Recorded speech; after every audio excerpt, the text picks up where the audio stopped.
Welcome to Hagmann. It is Friday, May 1st, 2026 in Japan.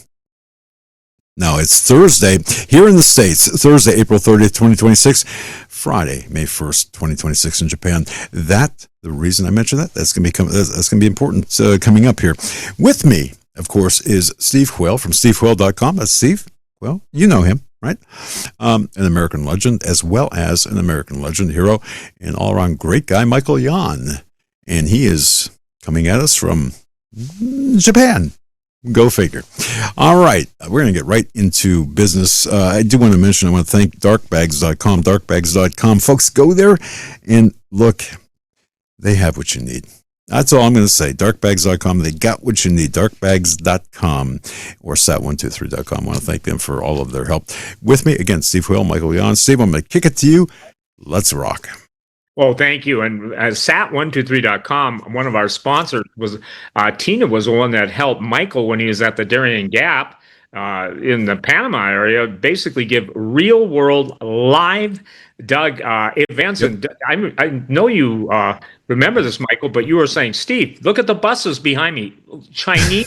Chinese soldiers, obviously that's who they were, bus after bus after bus, and it was real time. And ladies and gentlemen, I consider this a treat. I consider Michael probably the most well-informed globe-trotting journalist who's also battle-hardened, battle-tested.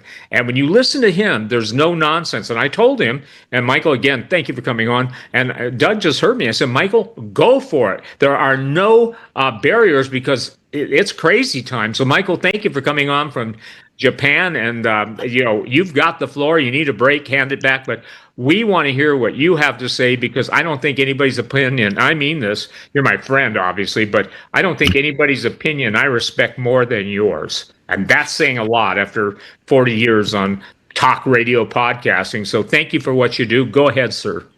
I super appreciate the very deep compliment. And I'm going to replay that so my wife can hear it. She's awesome. Hopefully she'll come in here. The Misako Ganaha, we have gone all over the world together, like the Darien Gap and oh Lord, Argentina, and we were just over in Denmark actually looking at the Danish Strait, and we also just stayed for a month with Catherine Austin Fitz, more than a month with Catherine in Netherlands, studying these things that we're going to talk about, which is we're not on vacation. Our idea of a vacation is an antique bookstore for like an afternoon or something, and I'm serious about that actually. It sounds kind of funny sometimes, but when I say that, but it's actually that is what we do. And but the what I'm getting to is 7 days a week, years on end, we study these things that we're going to talk about, which is this process war that's unfolding. That we tend to look at wars as if they were events like World War I, or the Great War, later called World War I and World War II, and those sorts of things, as if they're separate. They're not separate. And what's happening today is part of that, actually. It's part of things that have been going on for many centuries. In fact, if we talk about how did we get here is very important. Historical context is vital to understand how this continues to unfold. And as an example, maritime globalism started, we could arguably say in 1415, if we make that as an arbitrary moment in time. That is when the Portuguese sailed around the corner through the Strait of Gibraltar and hit Ceuta, which is an enclave in Morocco. I've been down there on the Moroccan side of Ceuta a few years ago with Chuck Holton, actually. But Ceuta, so the Portuguese and the Spanish, they had kicked the Muslims out of the Iberian Peninsula just before that. So now suddenly they were able to do something, the Spanish and the Portuguese. So the Portuguese started by returning the favor, and they attacked Ceuta, got a bunch of gold, that sort of thing. So so in 1415, you could say, boom, that's when it started. If you want to argue a starting point, that would be maritime starting point, right? And I mean, in a big way, right? And not in a small way, and then you started to see the development of things like compasses. We look at compasses as if, you can buy an $8 compass for children. I got one hanging off my lamppost here somewhere. I have compasses all over the place. It's too far to reach. But these compasses now that you just take for granted, that thing would have been super ultra high tech in the 1400s, right? A compass that you can sail at nighttime with. Of course, they still didn't have great clocks yet or great maps. So you had, Prince Henry, the navigator, comes to life and starts developing better navigation techniques and better ships and that sort of thing. Anyway, let's get up to from 14. This is important what I'm going to tell you because it sets the stage for where we're at now. It's very important. So the Spanish start getting involved. We remember that one guy, 1492, Columbus sailed the ocean blue. He ran into Cuba and thought he had hit Japan. Slightly off course. Of course, back then, they didn't know that the world, a lot of people still thought the world was flat. A lot of people still do. Maybe it is. I don't know. It looks round to me. But the thing is they didn't even, the Americas were not on the maps. In fact, this is a globe called the Erdapfel. It fell off. It's mine is only a couple hundred years old, but this is the oldest existing globe is called the Erdapfel globe, and it means in German it means earth apple, but it means potato. In southern Germany, in Bavarian, and in Austria and Switzerland, it means potato. So this is but America's not on here. So this is the oldest existing globe from, well, this one's only a couple hundred years old, but the original is like, the oldest one that still exists is like 1493-ish, right? Or maybe 14, they're not sure, 1493 or 94. But that was when. So on this globe right here, this is just a copy of it, a couple hundred years old. But the Americas are not on here. There's no North and South America on here, and Africa is all messed up. It's like in Japan, it's like way out here. It's actually the shape of Japan isn't completely crazy, but so this, unfortunately, mine fell off the stand. The stand is broken. I got to get it fixed because it's quite old, and so I'm holding the Earth-like atlas here. We can do an eclipse. From the globe behind me. But anyway, I like to have fun in my little library. So in 14, that was what the world looked like to them. There was no Americas on the earth. But so now you've got the Spanish and the Portuguese involved, right? The Portuguese started 1415, then the Spanish 1492, right?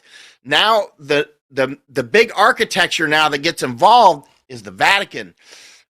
Pope Alexander VI wanted to deconflict between the Portuguese and the Spanish. This is very important because it plays in right into today, right?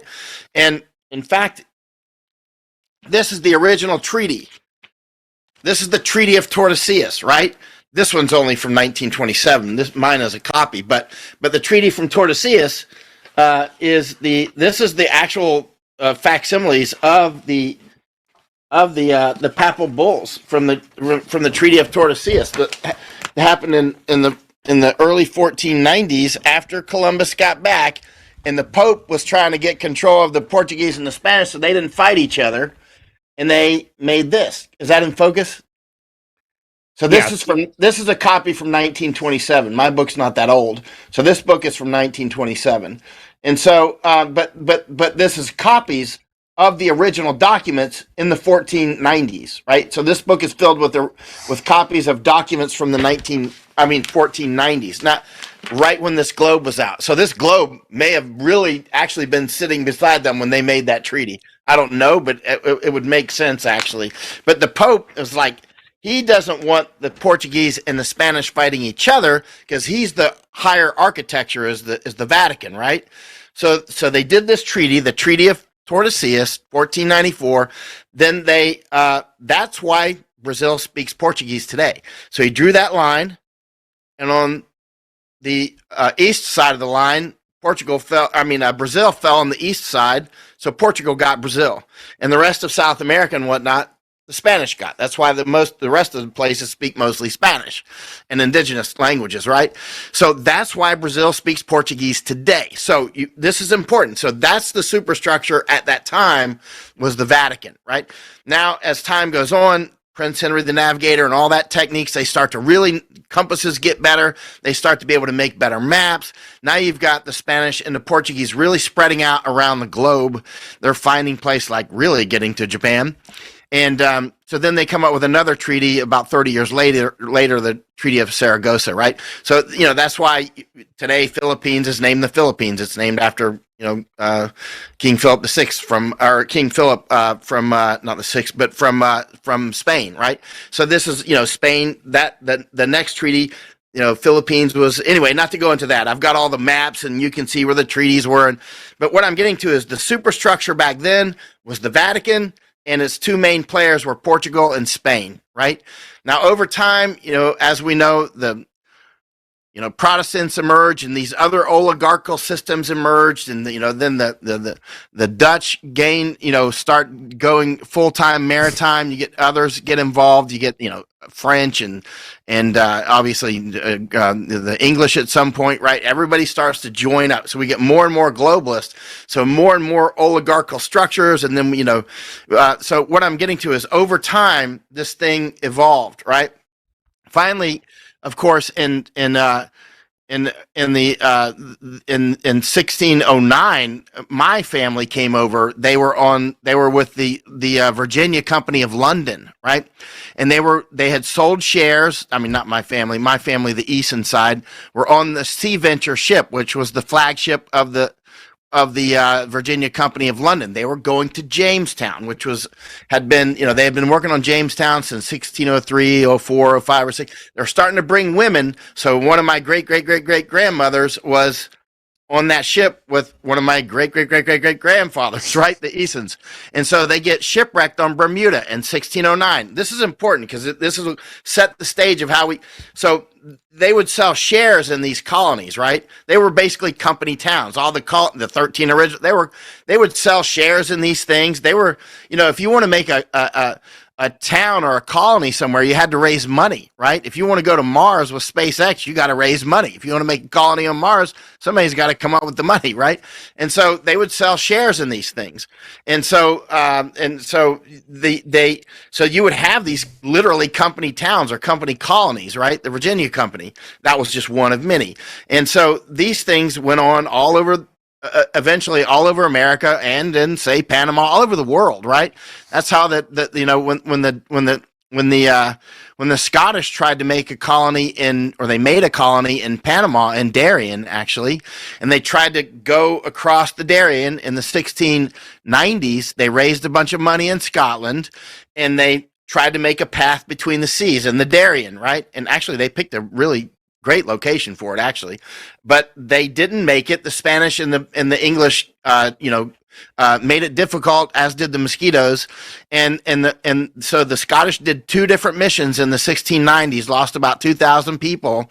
They finally went bankrupt, and that's how Scotland got absorbed into the United Kingdom. That's how the United Kingdom was formed. Scotland tried to do a colony. They sold a bunch of shares. They went bankrupt. England absorbed them, right? So that's why it became the United Kingdom of England and Scotland. Had Scotland succeeded, it'd probably be the United Kingdom of Scotland and England instead of England and Scotland, right? So, but Scotland failed, so that's why many Scottish don't realize that's why they're part of the United Kingdom today, was because they failed in their colony in making a path between the seas in Panama.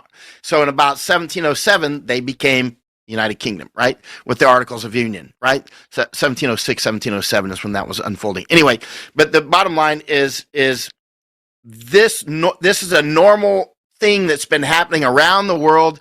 Company towns, company colonies, all these sorts of things.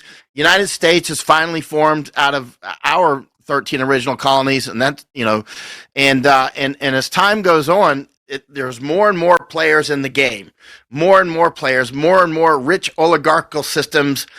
People come and go. The Spanish finally got knocked out of the saddle. At this point, the British are knocked out of the saddle.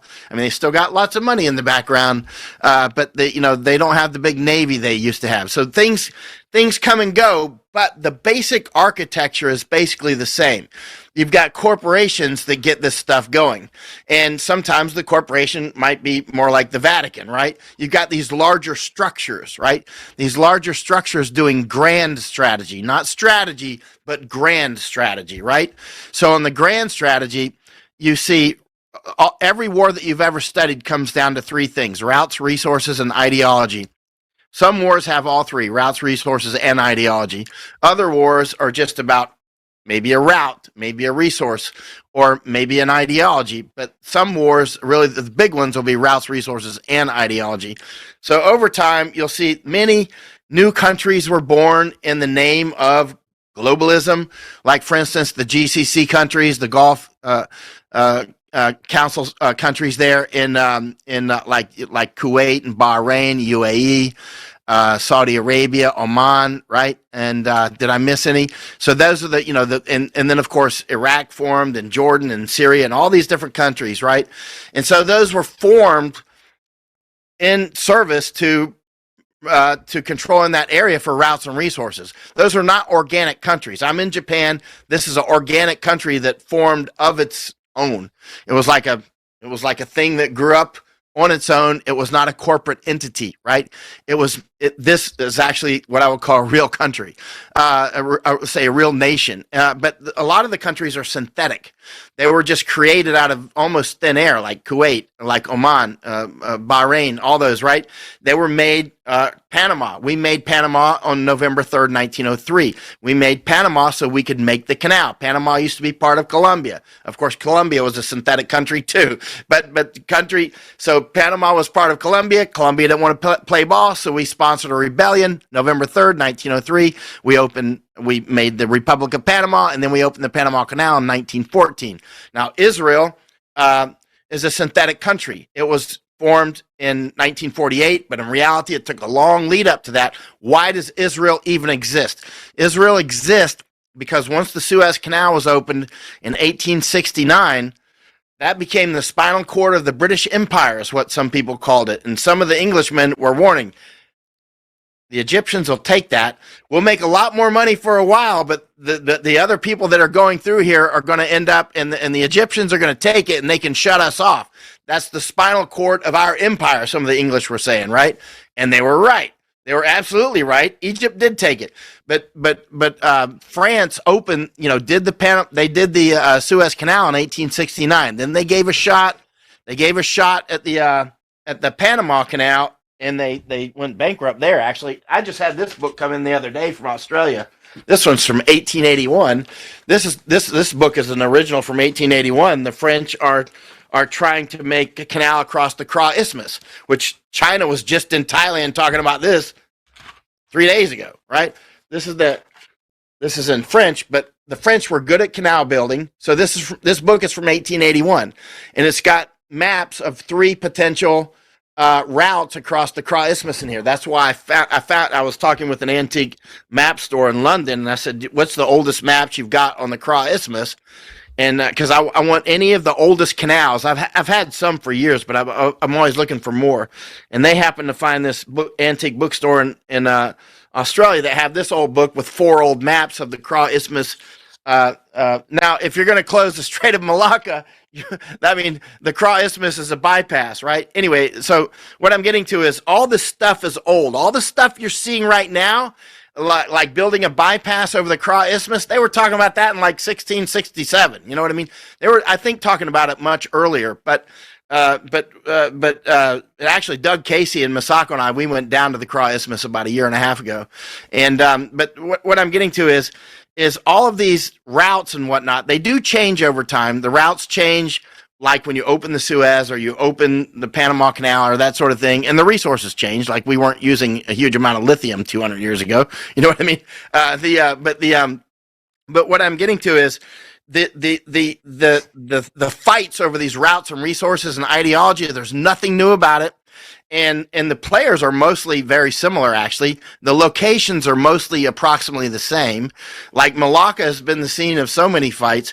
But anyway, back to Suez. When Suez opened in 1869, the British were like, hey, we got to get control of that thing, right? So they started sponsoring, the Zionists. They started sponsoring the, Theodore Herzl and all those guys. And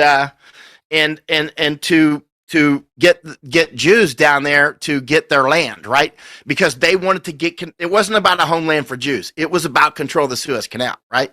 Just like the 5 civilized tribes in the United States were the civilized tribes of Indians, which really meant taxed Indians. I've got the original census here actually from 1890 of the taxed and untaxed Indians.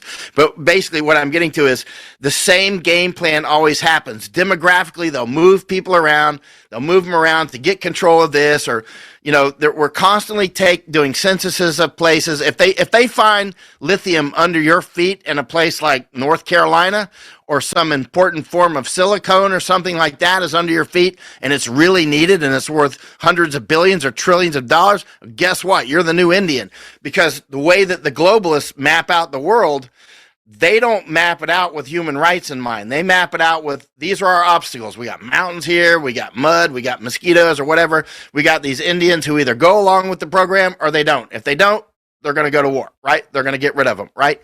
That's the way this goes. I mean, they're terraforming people all the time. It's been going on. The Romans were doing it. Romans have been doing it. I got one book here from actually 1932. It's a book about the Bulgarians and the Greeks and the Turks swapping minorities. And it's historically telling you how they did it, how they set up the legal frame. Go ahead, sir. Let me jump you forward though, because here's the deal. And I'm not trying to shorten it, but what we're at right now is obviously Ari McMaster said at the end of the day, it's resources and religion, obviously Muslim versus Christian and all that stuff. But where are we right now, Michael? Because look, we're watching in essence the Red Sea. We're watching all of the major trade routes, and that's what you're, I think, going for, being taken over. And he who controls the sea routes controls commerce. And so now we're watching, are we not at this point? It's obviously the 1st of May in Japan, but now we're watching the potential for WW3. So if we can, I want to jump you forward to where we're at today. Okay. Yeah. I love old maps. I have old maps that go back to really old maps, real ones, and maps tell a bigger story than any novel ever told. But the point being is, where are we right now? Because I don't think people have a reality check on where we are at as the United States of America, feigning ultimate power where we no longer have the power. And you've been in the military and you've watched the denigration of the U.S. military. You've watched the denigration of the U.S. Navy. You've watched the denigration of our whole missile development. Hypersonics change the face of the battlefield. So as a warrior, and obviously Green Beret, etc., where are we? Because I think it's like the fuse is lit, and this is what I think people really want.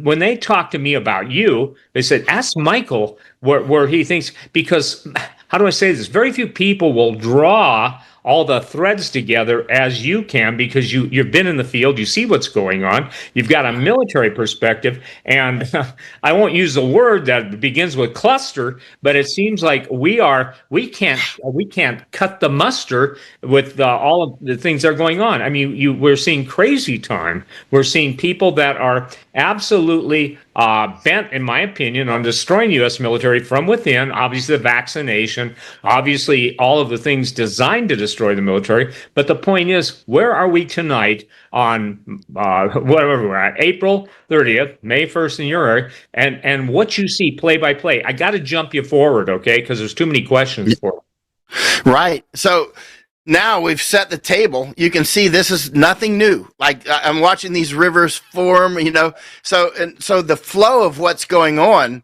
when you realize this is a process war, and it's a process that's been going on for many centuries. Now we're at this date of what's going on. What's going on? They're fighting over routes and resources. It's the same Godzilla versus Mothra going on. You know what I mean? It's King Kong and Godzilla are throwing things around, and they're fighting over routes and resources. And there's a weaponized ideology is often weaponized, right? So ideology is often one of the weapons. Sometimes it's what they fight over is the ideology. Other times it's one of the weapon systems. But so what we've got here right now is I think what we're going to see is a lot of famine, and I've been saying this for 6 years actually. And I think what we're going to see is the Zionists, because the Zionists are an architecture that was really developed by the British. I mean, it was organic, but then the British really put gas on it to get control of that region, right? To get control of Israel, because location. We're talking routes and resources here. And right now, Israel is extremely important. Israel is, I mean, the Suez is right there. They want to build the Ben Gurion Canal. There's gas off of Gaza. They want to build the Indo-European corridor from India through UAE and Saudi and all that up to Haifa and Gaza, right? This is a big deal. Location. And so, but the Zionist structure, I think they're going to, anyway, they're going to work. They're clearly working to create famines, global famines. They want to, on their ideological level, they want to reduce the global population by billions of people, right? And specifically, they're also they're working very hard to destroy the United States. They're working very hard to destroy Russia and China and others, like where I'm at now, Japan. This is not a safe place. They are working very hard. And remember, one arsonist can outrun 1,000 architects, right? And so it's easier to do arson or to cause catastrophe than it is to build society and make it operate, right? But I think one of the main goals right now, which is actually quite obvious, is to put China into famine, right? So how could you put China into famine? One thing I've warned Japanese and others about for years is if you see the Strait of Hormuz or the Turkish Straits, especially Hormuz, closed for any length of time, you better get ready for famine right here, right? I mean, years ago, about 4 or 5 years ago, I flew in to see one of the old prime ministers of Thailand. I wrote the last 2 pages in his book. The name of the book's A Simple Truth. And I flew in from Europe, and I was warning him, hey, if Hormuz or Turkish Straits close, even Thailand could go into famine. And I know a lot of Thais are like, no, you don't understand Thailand. We got all this. I've been all over Thailand. I've seen more of Thailand than most Thais have, right? You know what I mean? I've been in every province, right? I've studied it. You can clearly go into famine, right? And the same with the Irish. Irish would say the same thing. Oh, don't you understand? We export enough food for 20 million people. They always say that. I'm like, I get it. Guess what? Some of the worst famines in the world happen where the most food's produced. That's reality, right? Like Ukraine or Henan province, China or whatever.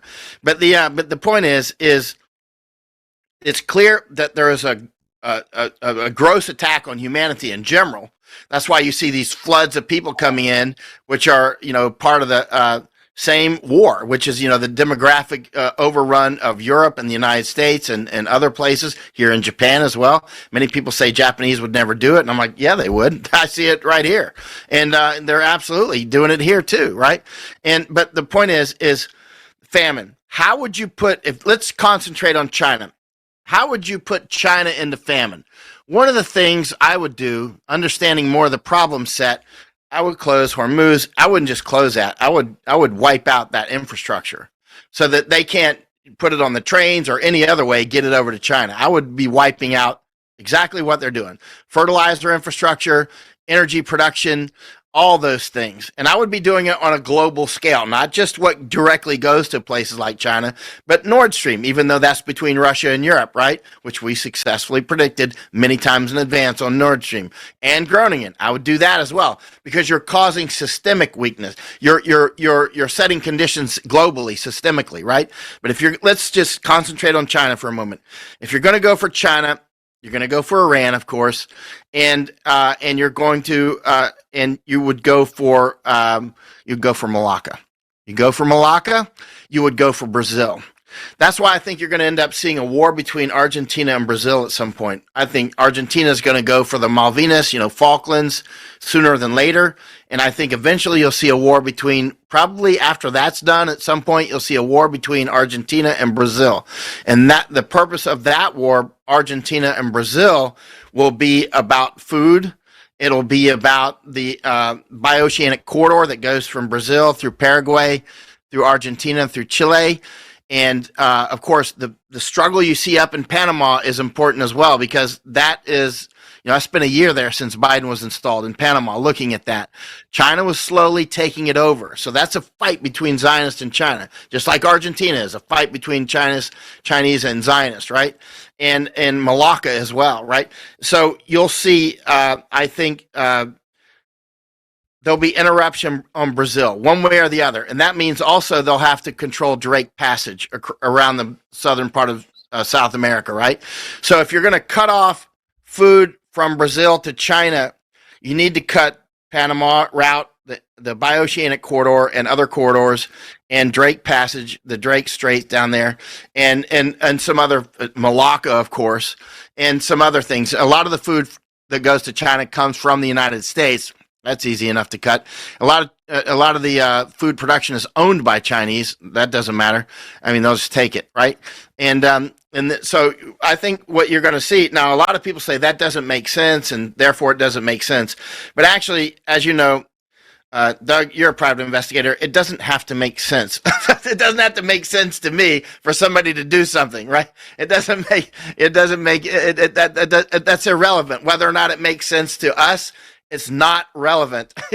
I mean, there's like whole wars that start with, should we start the war today or not? Well, if the bird lands facing east, we fight today. If it lands on that tree and faces west, we stay in the village. You know what I mean? Let me ask you something. Have you ever heard in your study of warfare, being a warrior, being in battle zones, have you ever heard anybody say, well, I'm just going to do what I do. I go by feeling. I mean, I would say the man who made that statement never read Sun Tzu. And I don't think most people know this, Michael, you do, but Mao came to power promising a bowl of rice to every Chinaman every day. And so food is the ultimate weapon, Henry Kissinger's famous statement, with oil we control the world, with food we control people. And then, what's her name? Barbara Marx Hubbard said, we decide who lives and who dies, the UN. So at this point, we're seeing global famine, i.e. geoengineering. We're seeing 60 to 70% of the United States in total worst case drought conditions. Rocky Mountains, 5% of snow. That's all they got. 5 compared to 100%. And good night. Lake Mead and Lake Powell. I mean, those things are, basically being flushed because the amount of humans needing water. And so water is the most critical thing. And now what did Iran do? They bombed all the desalinization plants of the, UAE, Dubai, all of the nations pretty much on the Persian Gulf needed desalinization, Saudi Arabia. So the water is a big issue, but most people would know, Doug, you live in Lake Erie area. Do you know who controls the water in Lake Erie? A Swiss company named Nestle. They made a deal for the water coming out of Lake Erie. So in essence, then you go north of that, you have Hydro-Quebec. When you're talking about just the navigable waters, most people don't understand that anything that flows downhill has a start uphill. And now we're watching, the two biggest rivers in the United States, obviously Mississippi and the Missouri, or as they say there, Missouri. The point being is the water is life. And what we're watching is the war, in my opinion, and I'd like you to address this, on the resources. And you don't go anywhere. You can't do anything without water. Right. Well, I think there's a website actually in Europe, the water infrastructure that's being removed. It's in English, actually. You can select different languages. I forgot the name of the website. I haven't been on it in some months, but there's a website. They're like mapping it out. They're proud to, so water infrastructure can be removed many miles from you and you'll never know because it's way over there. It's somewhere uphill from you, and then one thing, a big storm comes and you get washed away because you didn't realize somebody removed water infrastructure, right? And I would not doubt, by the way, that we're going to end up seeing Mosul Dam get attacked in Iraq. And the reasons for that are routes and resources. The Iraqis and the Turks would like to build a corridor there that goes near Basra. I've actually been on those two oil platforms, Abot and Kayot, down there with the British and the U.S. navies. But one of those is closed now. I think I think Chaos or A-Bot's closed. It doesn't matter. But anyway, but the point is there's been a trade corridor there for many centuries that goes through what is now Iraq, and it goes through and it comes out near Basra, right, or at Basra. But so they want to build that corridor that direction, the Turks and the Iraqis. Now the Zionists don't want that, of course. They want the route to go through. They want it to go through the greater Israel. Right. So they want to wipe out Iraq. That's why we attacked Iraq. That's why we attacked. If you look where Iraq and Afghanistan is on the map, they're the bookends of Iran, right? They're the bookends of Iran. I spent 2 years in Iraq and 2 years in Afghanistan. Those are, if we had succeeded in both of those places, we could have raised an army from the Afghans to attack Iran, and we could have raised an army of the Iraqis to attack Iran, right? And this was clearly the plan, but it just didn't work, right? It just didn't work out. But that's often how things go. You see the Ukrainians now, they're being genocided in the war, which is obviously intentional, and they'll end up just recruiting people from Africa or something to do the rest of the job. They'll do that in Canada. They'll do that in the United States. They'll do a draft, kill off as many American patriots as possible, and then recruit people from all over the third world into the U.S. military to do it here. That's normal. This is the normal form of warfare. For a lot of people, this seems exotic and conspiracy theory. It's just because they don't know anything about war. This is normal business. It's absolutely normal. In fact, the Spanish had an idea for a while back 400 years ago that they would come here to Japan, raise up an army, and go attack China. Unfortunately for the Spanish, the Japanese were smarter than the Spanish, and they could fight better, and they chopped them to pieces, right? So it didn't work out, but that was their idea, was to raise an army out of Japanese to go attack. I mean, that's normal. Like, look at the British. They hire Gurkhas. I've been out with Gurkhas quite a lot, and they take Gurkhas all over the world. I've been in combat with Gurkhas over in Iraq and Afghanistan, right? So, I mean, the point is, this is normal business, is to recruit foreign armies. Sometimes they recruit them like the French Foreign Legion or whatever, right? Yep. And then as you see now, Hegseth floating, Secretary of Defense, that's questionable in my opinion, but he's floating, we're going to have to draft. And I think that, obviously with someone with your experience, I'm telling people, draft age kids, you don't send them off to a war that's not a war. And I mean, it's a blood sacrifice, in my opinion. And, just like you say, and what are we importing into this country? We have a lot of illegal immigrants that will be given, what do they call it? When you go to war for the country, they give you citizenship. There's a word for that, but anyway, don't you see that's what's happening here too? Oh, yeah. And keep in mind, like when I was in Iraq in 2005, I did a dispatch about some of the soldiers I was with in the Deuce 4, which was a unit in Mosul, an incredible unit. Some of the soldiers were not American citizens, and they went down from Mosul and helicopter and all that to do their ceremony. And I was actually quite happy. I was like, these were serious soldiers. I was doing combat with them a lot. I was like, they should definitely be giving you a U.S. citizenship, right? And so this is actually an old game, because as an American, if you fight for America, I tend to feel like you should be you should be given citizenship. However, that can be abused. That can easily be abused. They can just take all these Haitians and everybody else into the army and raise them up against us, and that is what is going to happen. It's clear that the Canadians are doing that right now. They are doing it. This isn't a matter like they might do it, they could do it, they got a plan to do it. They are doing it, right? And so it's a big deal. And they're not only that, the Canadians are doing medical assistance and dying. They're putting people to death in their hospitals. I mean, it's over the top. The things that they're doing is straight out of 1984. But the thing is this is old forms of warfare. Again, there's nothing new about this except now we have iPhones and computers. But the idea of going and raising foreign armies, let's go back to Iraq. So we were raising and training. I spent 2 years in Iraq. So I was there as a war correspondent, but I was out with many units: Marines, Army, British Marines. I was out with a lot of guys, Iraqi Army, Kurdish, right? I was out with all these guys, 2 years, right? And I would gravitate to combat. That's what I wanted to do most, was go out with them. Where's the most combat? That's where I'm going, right? And so I saw a lot of things. I saw us raising up an army, which is what Special Force. I used to be a Green Beret. That's what they even exist to do. After World War II, the OSS was split. CIA and Green Berets, right? And what are Green Berets even there for? They were originally made to help raise up foreign armies, right? So that's how, it's one of the lenses that I look at, wars through, is the ability to raise up a foreign army. It's very simple. It's not complicated at all. It's a matter of resources and just doing it, right?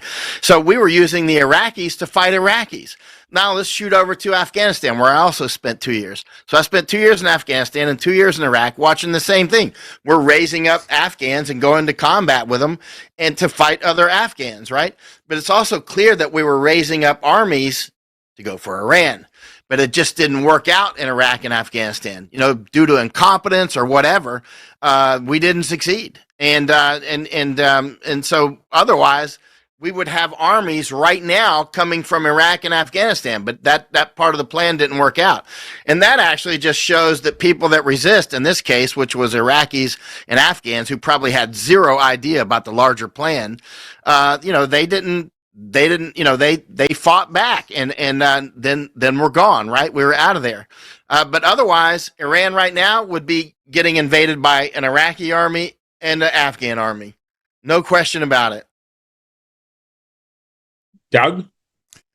I'm good. This is fascinating. And I want to thank Michael Yon, and of course, Steve Quayle, stevequayle.com. Michael Yon, where can people follow you? Where's the best place for people to follow you? I'm on Substack. So Substack under my name, Michael Yon, Yankee Oscar November. And so I go on there pretty often, and on X, just to make a few comments now and then. But yeah, that's where they can find me. And Substack. Right here. All right. And of course, here. All right. Steve, go ahead, sir.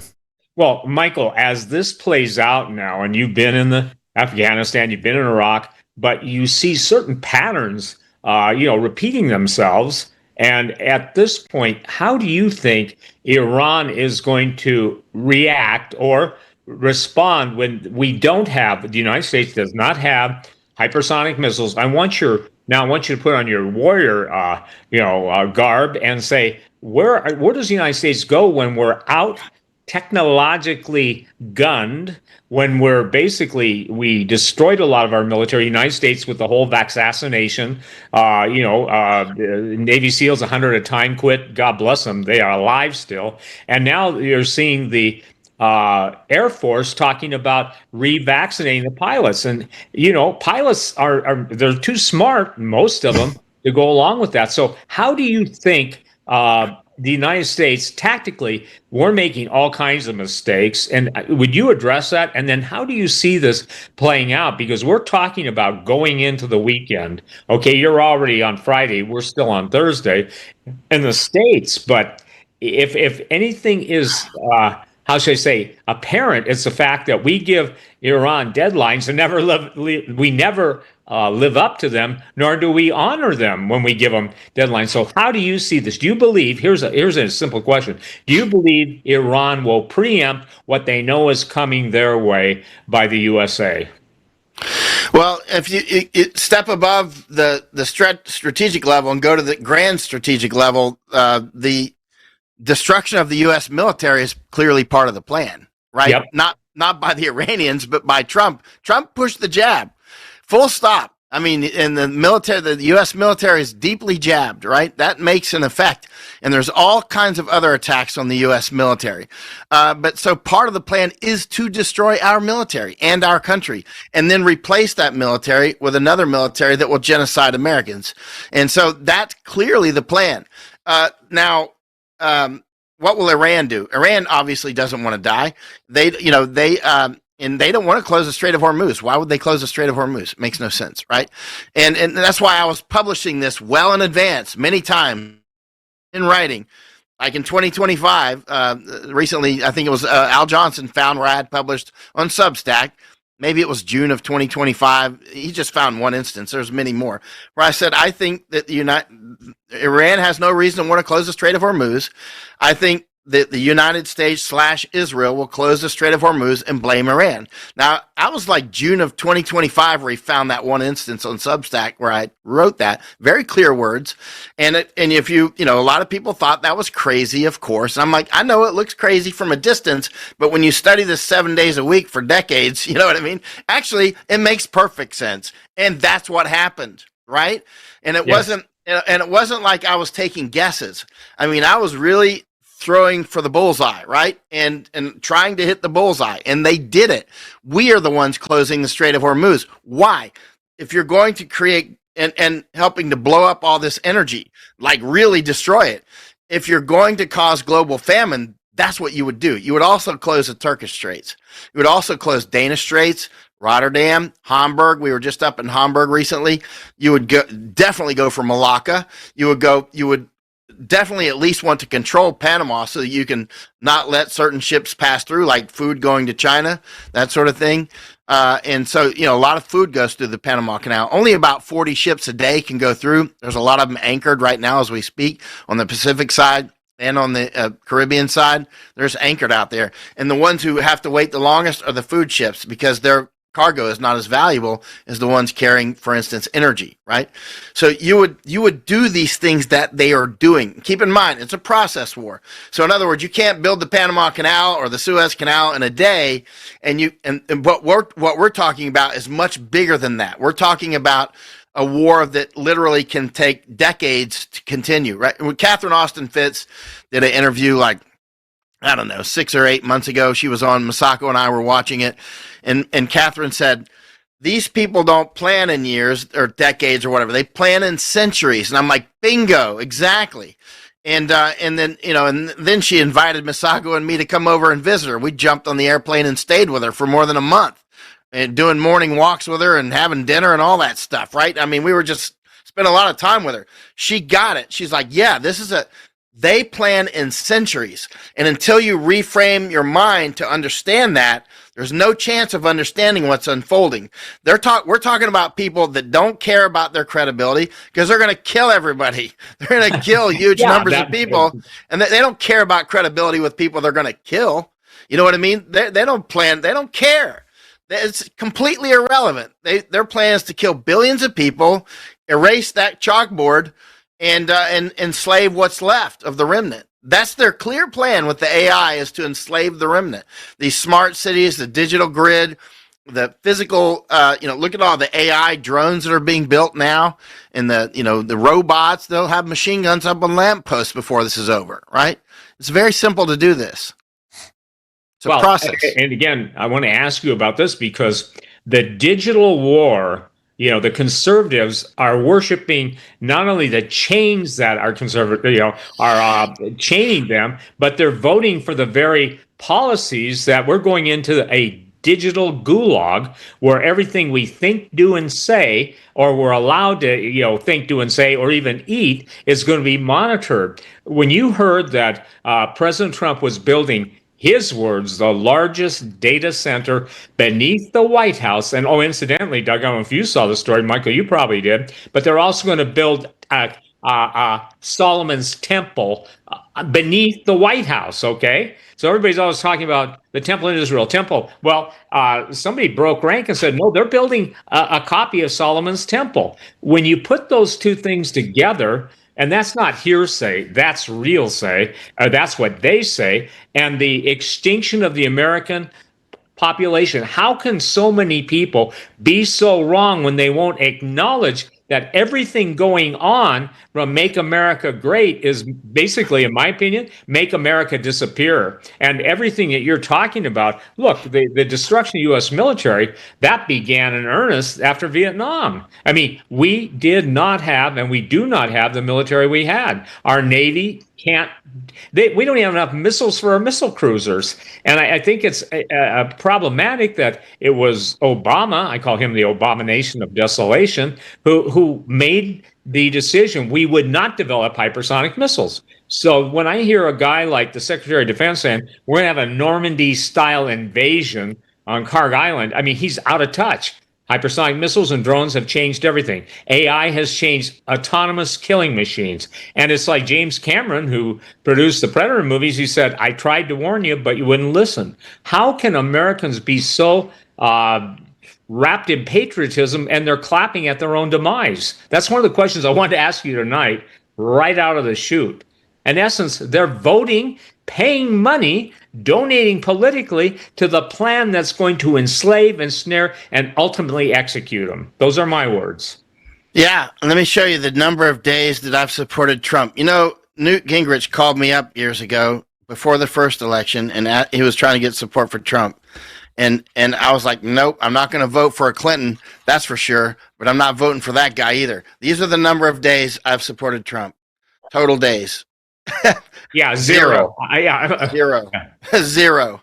And because I could see through him from the beginning. You know, we got to stick with first principles. Alligators do alligator stuff. I grew up hunting alligators, and I grew up hunting rabbits and fishing and all this. Fish do fish stuff. Rabbits do rabbit stuff. Alligators do alligator stuff. And narcissists and traitors do narcissist and traitor stuff, right? And that's what that guy is. He is a narcissist and he's a traitor. I was writing that many times, saying on interviews way back then, that guy's going to commit treason, right? And boom. You can see it. Cowards are natural traitors. Every coward is a traitor. It doesn't mean every traitor is a coward. There's some very courageous traitors, but every coward is a traitor, right? And that guy's a coward. Trump is a hardcore coward. He's like Dr. Spock on Lost in Space. You know what I mean? He's this guy. That's why I keep Trump on my desk. This is Trump. Here he is. I keep him right here. He's right. He sits right beside me all the time, and I play with a string sometimes. You know, there's Trump. So, puppet on the string. You know, Pinocchio is one of the most famous books in all time. Is Pinocchio, right? And it's up there. If you look at the sales of Pinocchio, it's one of the top 10 books in the world. It might be number 3, actually. This Pinocchio is super famous. I think the reason why is because people understand the whole puppet thing, right? And who did Pinocchio attack first? The guy that built him, the guy that carved him and made him out of a table leg. That's the guy that Pinocchio kicked. You know, he's kicked him. And so this is why I keep this around, because when every Green Beret, or at least the old ones, I guess that they still teach them this stuff, but there's the 7 phases of a U.S. sponsored unconventional warfare campaign, right? Where we raise up a foreign army, right? In those instances. And the 7th phase, the first phase is involved, deciding that we're going to go to war. That would come from the executive side. And then the State Department gets involved. Then the CIA gets involved. And then finally Green Berets get involved after they've set the stage for it, right? And the Green Berets come in and help train the foreign armies, and then they help lead them in combat. And then you get to the 7th phase. The 7th phase is what's called demobilization. Demob. That's when you try to get those guys to stop fighting and go back to being a farmer again. But that's the phase where the Green Berets are most often getting killed, right? Because they don't want to go back to being farmers. Pinocchio's got a life, right? And these strings, often these puppets that are built, they become very powerful sometimes. Sometimes the puppets become very powerful, and the strings pull both ways. Sometimes a puppet can pull the puppet master off and kill the puppet master, or be the puppet master himself, right? And the puppets often have puppets beneath them. Like, say, Charlie Kirk was a puppet of Trump, right? And Charlie Kirk seemed to be pulling at the strings pretty hard, you know what I mean? And so when it came to demobilization, somebody demobilized Charlie Kirk, right? So what I'm getting to is, this is a normal stages. If we called it the 7 stages of, instead of unconventional warfare, if we called it the 7 stages of puppet making, it would be exactly, it would be parallel, right?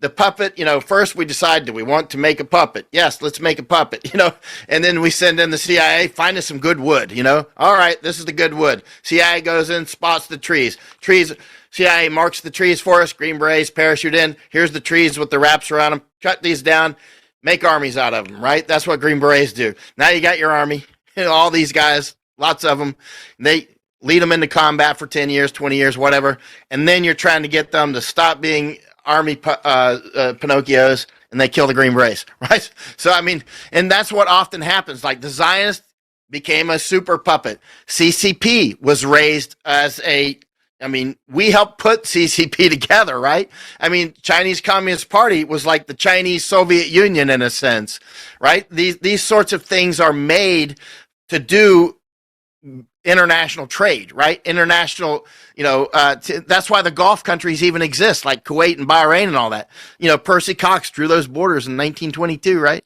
I mean, this is all about that. It's all about creating things so that we can do bigger business. I say we, somebody. I'm not doing it. Well, yeah, but the CCP, you proved beyond a shadow of a doubt, and Trump, most people won't acknowledge this. And, man, you speak the truth concerning that guy, and you're automatically a traitor. You're automatically, they always use traitor and cowards, but they're the ones that hide behind pseudonyms or no name, defender of truth, but they won't put their name on it. But what I'm saying is that we're watching the intentional destruction of the economy. We can't even feed ourselves anymore. Inflation's destroying the country. I've seen, and you probably saw the pictures of what the Navy aircraft carrier crew was eating. A piece of looked like freeze-dried hamburger and some pretty nasty and gnarly bread. So what I'm saying is that what you just are describing to the people is it's so critical to understand, because I'm on record saying there is no political solution to a spiritual problem. And the guys you're talking about, let's say the ultra elite, they're really not nice people. They're illuminists, they're globalists, and they're Satanists or worse. So these are my Satanists. So I think that what you just did a great job of it. But there's so many puppets and so many puppet masters. But I want you to address where you think this thing's going to turn. Let's say this coming weekend, a couple days. What do you see it playing out as? Let's say if the United States uses, and this is another question I have for you, if the United States loses 2 aircraft carrier task force groups, 16, 17 ships, and we lose in the world's eyes our ability to protect, quote, our good night, the countries we used to be in association with. For instance, Japan. The United States just cut Japan's throat, in my opinion. And we're withdrawing all of our troops from South Korea, our trained troops, and from Japan, and putting them into the Middle East, and it's going to be a meat grinder, in my opinion. But what happens, Michael? Then we lose the first carrier, battle group. I think they're looking for a reason to use nuclear weapons. Actually, I mean, you can just sense that. Let me say something kind of slightly off topic. Despite all the things that are going on, as an American, all these countries I still travel, I still feel weirdly welcome everywhere I go. You know what I mean? Like, I feel very welcome in Japan. I feel very welcome in Thailand and Denmark and Netherlands. Despite all the things going on, I don't feel unwelcome in these places. It's interesting, isn't it? Yeah, it is. Like nobody's like, oh, bad American. The worst thing they'll say is, oh, you got a bad president or something. I'm like, hey, I can fill in some more blanks for you on that one. It's like, but you're only halfway there. but yeah, I mean, I think that they're now looking at this from a grand strategy level. Actually, let me go again. I want to get from strategy is what you're talking about to grand strategy. I want to go a higher level than that. There is a level of people that clearly want to have ultimate power, right? Ultimate power, like ultimate spiritual power. Now, years ago, before I went to the wars, I tracked down some cannibals in India called Aghoris, Aghor, Aghor, right? Yep. And I tracked them down, and I tracked them down hard. I don't mean I went and took some photos. I mean, I tracked them hard. I went around India, Nepal, Germany, Italy, Hawaii, right? I lived with the cult in California, right? So, I mean, it was around the world 6 times, right? So, I mean, I know about this thing. For whatever reason, I thought someday I'm going to have to fight this thing. You know what I mean? Whatever it is. And so I need to know as much as I can about it. But they called it the left hand of God. They were basically Satanists, right? Agor in Sanskrit language means not terrible or not terrific. They think that you should be able to, everything was created by God, they say, or the gods, and therefore everything is perfect. Therefore, you should have no rules. You should do anything, right? And they call it the left hand of God, right? And so, but again, in Sanskrit, Agor means not terrible or not terrific. It means nothing's bad, right? And so what I'm getting to is they wish to attain something called moksha, right? Which is complete release. Hindus can tell you a lot more about moksha, but they want to have, complete release, no rules. So I interviewed a lot of these people, right? A lot and lots of maybe almost 1,000 hours of videos and audios, that sort of thing. A lot, right? I mean, I really got to know this thing. When I'm looking at the top level Zionists, like the Epstein class Zionists, that's who these people are. They just got jets and stuff. They're richer than the ones I tracked down, but that's the same rules. They want ultimate release, ultimate power. They think would be bliss. No, nothing is off limits. So you got to keep in mind how to fight these people. First of all, they have no boundaries whatsoever. No boundaries. They will commit genocide in a heartbeat. They don't care, man, woman, child, puppies. They don't care, right? And so the only boundaries they have are the boundaries set by God, set by physics, or set by us. That's it, right? If you don't contain them, they will contain us, right? They depend on us going along with them. They depend on us being willing, and they tell us what they're going to do. Look at movies like Team America, World Police, and they're signaling they're going to blow up Panama Canal in that movie, and they're signaling these things, right? So many times in all these movies they're telling you what they're going to do. They actually say it openly in many, many ways. Anyway, go ahead, sir. You wanted to say something? I think that's something that I can't understand that mindset. Because, I understand the Luciferian, Illuminist, globalists. I deal with those entities, and, I'm talking supernatural evil. But the fact that they consume human flesh, the elite do that, the fact that the Epstein Cannibal Chronicles, the fact that these people that eat it, President Putin of Russia said an interesting thing. He said, I can smell the human the human smell of those who eat humans coming off of them. He's talking about world leaders. So it's no different if you're dealing with Moloch, Did Putin say that? Yes, he did.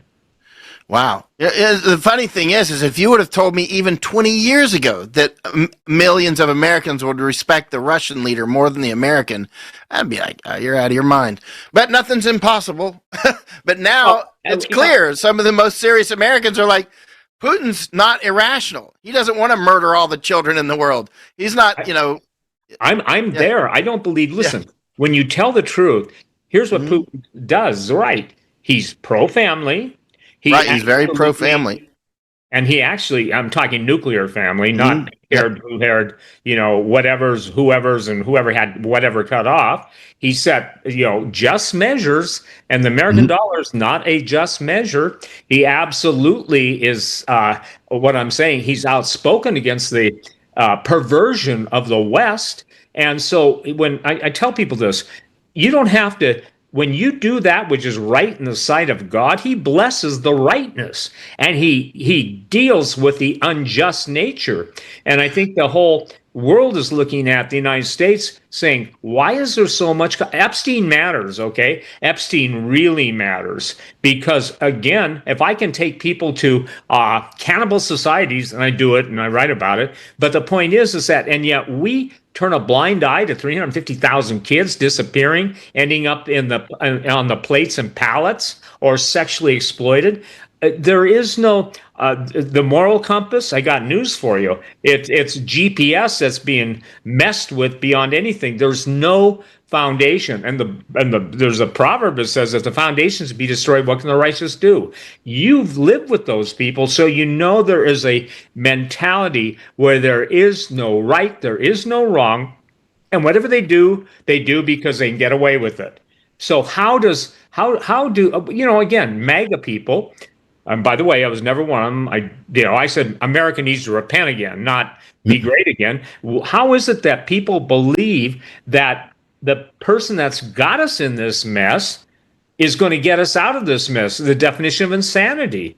And so when you hear his big, beautiful bullshit battle, or not battle, ballroom, you find out that wait, it's going to be the cerebral cortex for the ultimate spy mechanism. It's not at Langley, it's going to be in the White House, and big, beautiful everything. Trump just said 6G. Well, 6G is called the Genesis 6 frequency. Long story there. But the point being is, why will people give people who have no, I would say, concern for life, why would they think that the people that don't care about anybody, especially innocent life, would care about their life? Because ultimately, Frankenstein turns on his maker. And that's what I want, because Yeah. country. And this guy turned on his maker. I'm sorry? This guy, Pinocchio. Yep. Right in the line. That's the storyline. He turned on his maker, right off the bat. Right? So where look, the global drought is accelerating.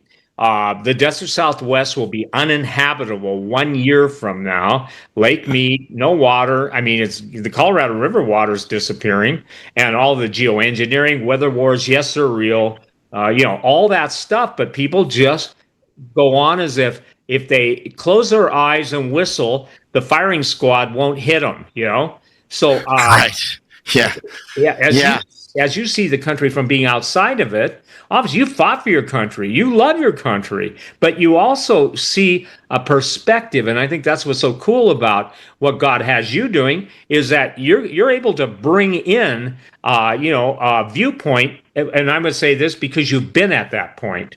And Doug, that's what I think is so interesting, because I am so sick of professors hypothecating, and they don't know what's going on in the world. And if you don't understand ancient history, you do. If you don't understand ancient history, you cannot see that the ploys that have worked for thousands of years are being reintroduced, just packaged neatly in a technological framework. And then people are spending all their money on AI, which is ultimately going to wipe them out. That's true. I mean, you just said it in summary. You just said it. I mean, it's the stuff that's been going on since forever. It's just now we have batteries connected to it. Yeah. Now it's done with electricity. I mean, that's really essentially it. The interesting thing is the higher level that you get of understanding of this stuff, the simpler it gets. It doesn't, like, for instance, when you see that super above grand strategy, they just want to rule the world. I mean, yep. They want to have no rules. It's actually pretty simple. They just want to have no rules. They want to have ultimate power. It's super simple at that point, right? And then the next level is on the grand strategy level. That's fairly simple compared to strategic level. On grand strategy, they want to reduce the population of Earth. They want to, by considerable amount, on the grand strategic level. They want to get rid of these oligarchical systems that are competing, which means all of them that are not theirs, and they want to control the remnant. It's quite simple. The what they're trying to get on that second layer of the pyramid. Then on the strategic level, it starts to get complicated because now there's a lot of things going on. And then on the tactical level, I mean, that's like it's like planting every shovelful building the Panama Canal. I don't know. I mean, it's like, but I mean, on that level, it's ant work, you might say. But on the higher level, it's quite simple. They want to, let me say one thing. It's very important because you said something that was super important. The people that keep going along with it. Remember when Trump got reelected or whatever happened and they said, Daddy's home. Remember that? They kept saying, Daddy's home. It's interesting because when I was, researching the cults, and I talked with a lot of people who were joining cults, like in India and that sort of thing. And when I would talk with them, many conversations, long conversations often, I noticed a pattern that often these people, they're looking for a cult leader. And they'll say it like, I'm looking for a way, I'm looking for a path, I'm looking for somebody to show me the path and that sort of thing. And they'll say, but inevitably, they were looking for a father figure. It would come out, right? So that always stuck with me. I'm like, wow, everyone that I meet, they're looking for like a father figure to help them and guide them. They're not evil people. They don't have guidance, and for whatever reason in their life, they didn't have a father figure, or they want a stronger one or something.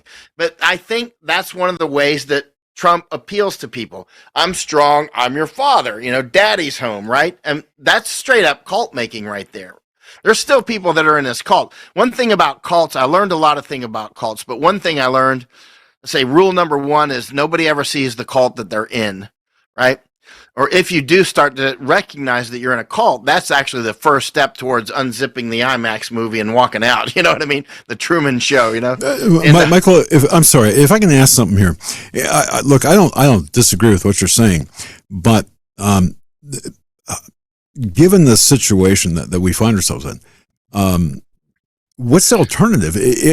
Because look at the situation back in 2024. You had a Kamala Harris and Tim Walz, a laughable team versus Trump. Okay, now I understand and even would condemn the people who worship the man and have fallen into this.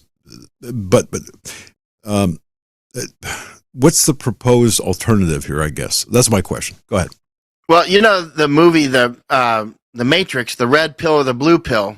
I mean, that's a false choice, right? Right. So this guy, never met him before, don't know his name. I was just told at the door his name's Morpheus. Okay, Morpheus something, Mr. Morpheus Smith. So I walk in, raining outside, lightning, and next thing you know, he's like, red pill or blue pill? And he's giving me water, allegedly water. So I'm choosing red pill or blue pill, but in reality, that is part of the psychological trick. If people that would read and study the book, let's say Rape of the Mind by Juice Mirlu, 1956, Rape of the Mind. It's a movie. It's a book about menticide. And so basically how to brainwash it. But the point is that's called a false choice in logic, right?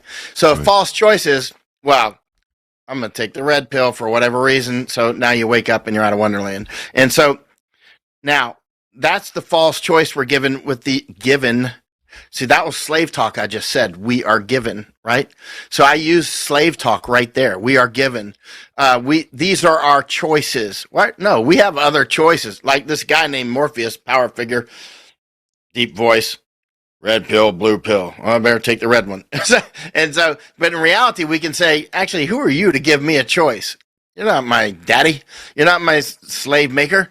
Actually, I'm not going to support either of those guys.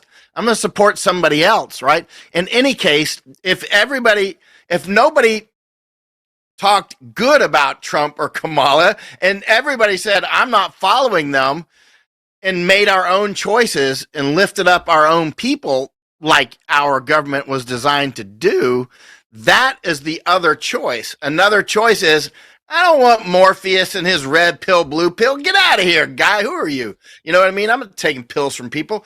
I want, this other person that's actually talking to, and I credibly think is going to close the border and credibly not going to put the data centers in. And that's another choice, but with falling for the false choice it works. I mean, it just works. I agree with you. However, again, here's my problem. I am so in favor of pushing against that false dichotomy, but there's not enough. I look around and I think who would follow? Who would follow us to fight that false choice, to fight the enslavement? It seems like there aren't any people, or there are too few. Go ahead. You mean that would run, say, for office? No. Well, that too, because again, if we trust elections, if we try, I mean, yeah, boy, there's so much wrong with things right now. But right now, it seems like the entire West, the U.S. in particular, is on cruise control. No one is driving. No one is thinking. No one is really motivated to change or to get out of their enslavement. Is that what you see, or is there a way out of this?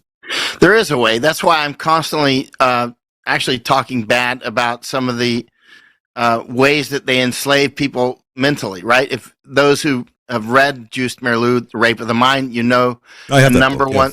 Yeah. Yeah, that's very important to study that book. And Propaganda, those two books go together by Bernays, right? Those are like sibling books. And but if you study those books, don't just read them, but actually form a relationship with those books and really study them and think them through. Like, go for walks while you're thinking about them. Don't just skim it, and put a lot of thought into it. Then you'll start to see, hey, wait a minute, I know what they're doing. So, I mean, you can, so they're trying to, if you do martial arts, hey, the guy's trying to put me in a headlock. I'm not just going to try to avoid the headlock. I'm going to avoid your headlock, and I'm going to put you in a headlock. I think if Sun Tzu was sitting here, if he existed, I'd say the acme of brainwashing is to sense you're being brainwashed and brainwash your brainwasher. That should be your test, right? It's like, not only are you not going to brainwash me, I'm going to brainwash you. So, you know what I mean? And so, and if people look at it that way as an offensive thing, right? Not just defense. First defend, but go for offense. Go back at them. They're not invincible. They're not invincible at all. I mean, a lot of these guys are straight up cowards, right? I mean, they're just not invincible. And so what I'm getting to is the first thing is to harden up our minds so that we're harder to fool. So how do they fool us? Juste Merleau and others have talked about for, God, I don't even know how long, centuries. I've got quite a few books here from the 18 and 1700s on this stuff. I mean, they're just, intoxicants is a number one. Intoxicants. How do we wipe out the Indians? I mean, it was getting firewater, whiskey, right?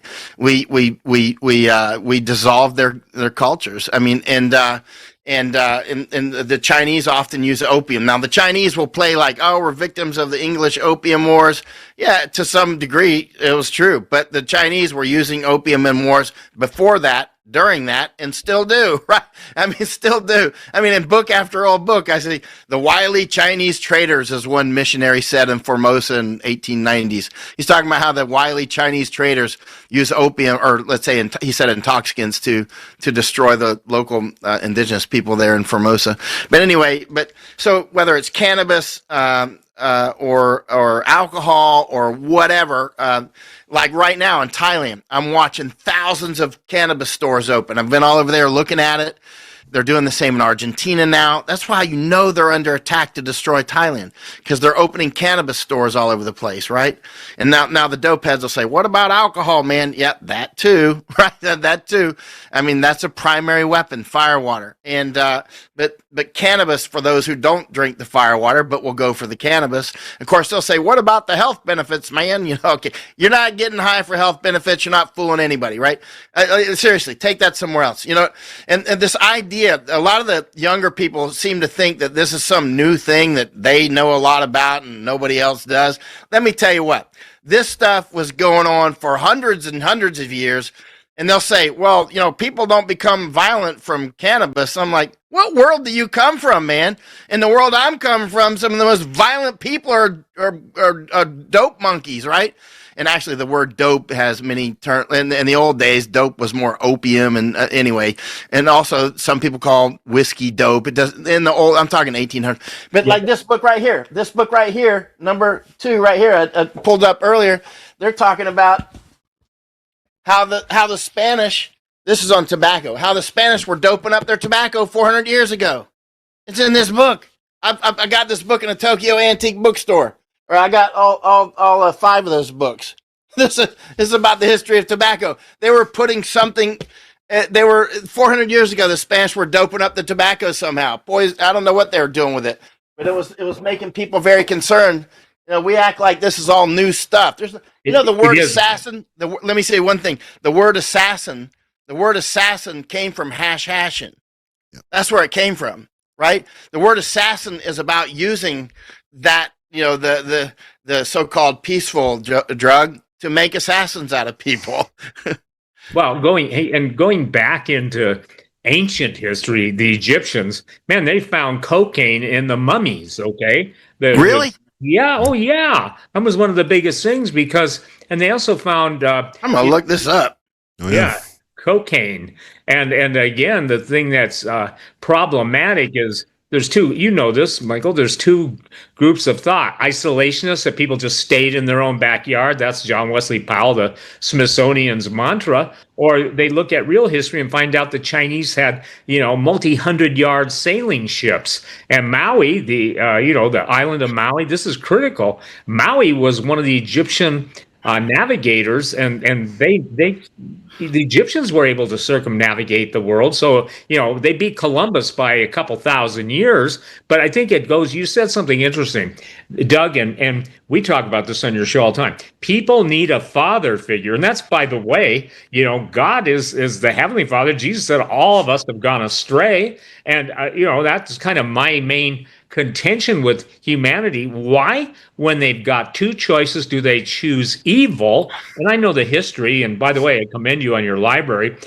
Books are I would say this, books are the ultimate portal to reality, but people don't want to live in a real world anymore. They don't even know what a real world is, real historically accurate, And a book is, look at what everybody's got now. They don't need to read. They go to AI and call Grok. And by the way, I think Grok's a crock.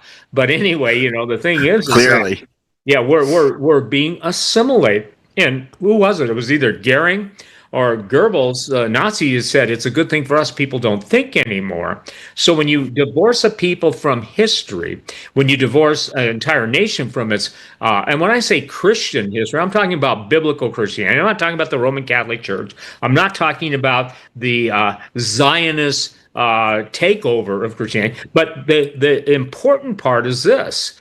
All we, you can't say it any better than this. Jesus said, all we like sheep have gone astray. And I tell people, stray sheep become wolf bait, okay? And so you see stray sheep become wolf bait. And who do you see the disenfranchised going to? They're going to the left wing. They're going to the, and the right wing, but in my opinion, I call them zombie cons, okay? They're zombies. And so there's no political solution, but there are foundational principles. And that's why there's so many people, even young people in the West, I don't know if you're watching it, and I'm not Russian Orthodox, okay? But there's a lot of young men who are raised Lutherans or Methodists or Catholics are headed into Russian Orthodoxy because they have a history. And when you divorce a people from your history, and what you're trying to do is reinstitute an understanding of history to know how we got here. And I'm telling you what, everybody looks for a savior, in my opinion, but they deny Jesus, And I mean, look, that's my personal, well-researched opinion. And after writing a dozen books on all the weird crap that's going on in the universe, people cannot find their own way, Well, the Bible is basically a survival manual. You got it. Straight up. I mean, that's the only reason that it still exists. I got a couple big ones. I read two at a time because you can study one and then flip around and see what they're saying in other places. But it's a survival manual. I mean, it actually a lot of the simple rules in there. Like years ago when I remember putting together, hey, pandemic, famine, and war always go together. One of my readers finally, she said, you talk about that like you made it up. And I'm like, I did. She said, no, it's in the Bible. I'm like, Four Horsemen of the Apocalypse. I plagiarized God. I was like, if you're gonna do it, go big. I mean, I probably got it from the Bible and just forgot that was, you know what I mean? It goes into your subconscious. Sure, death, famine. Yeah. I mean, we're watching pestilence. We're watching, and I'm telling you this. Why? And this is a chief bitch. When China was doing gain of function, biological weaponized warfare. The United States was funding it through Fauci, okay? And I call Fauci, in my opinion, worse than Dr. Mengele because he clearly. Yeah, and so, but people tended to. Why is it that they will trust authoritarian politicos, but they won't use common sense? Because I know people, Michael, I'm sure you do.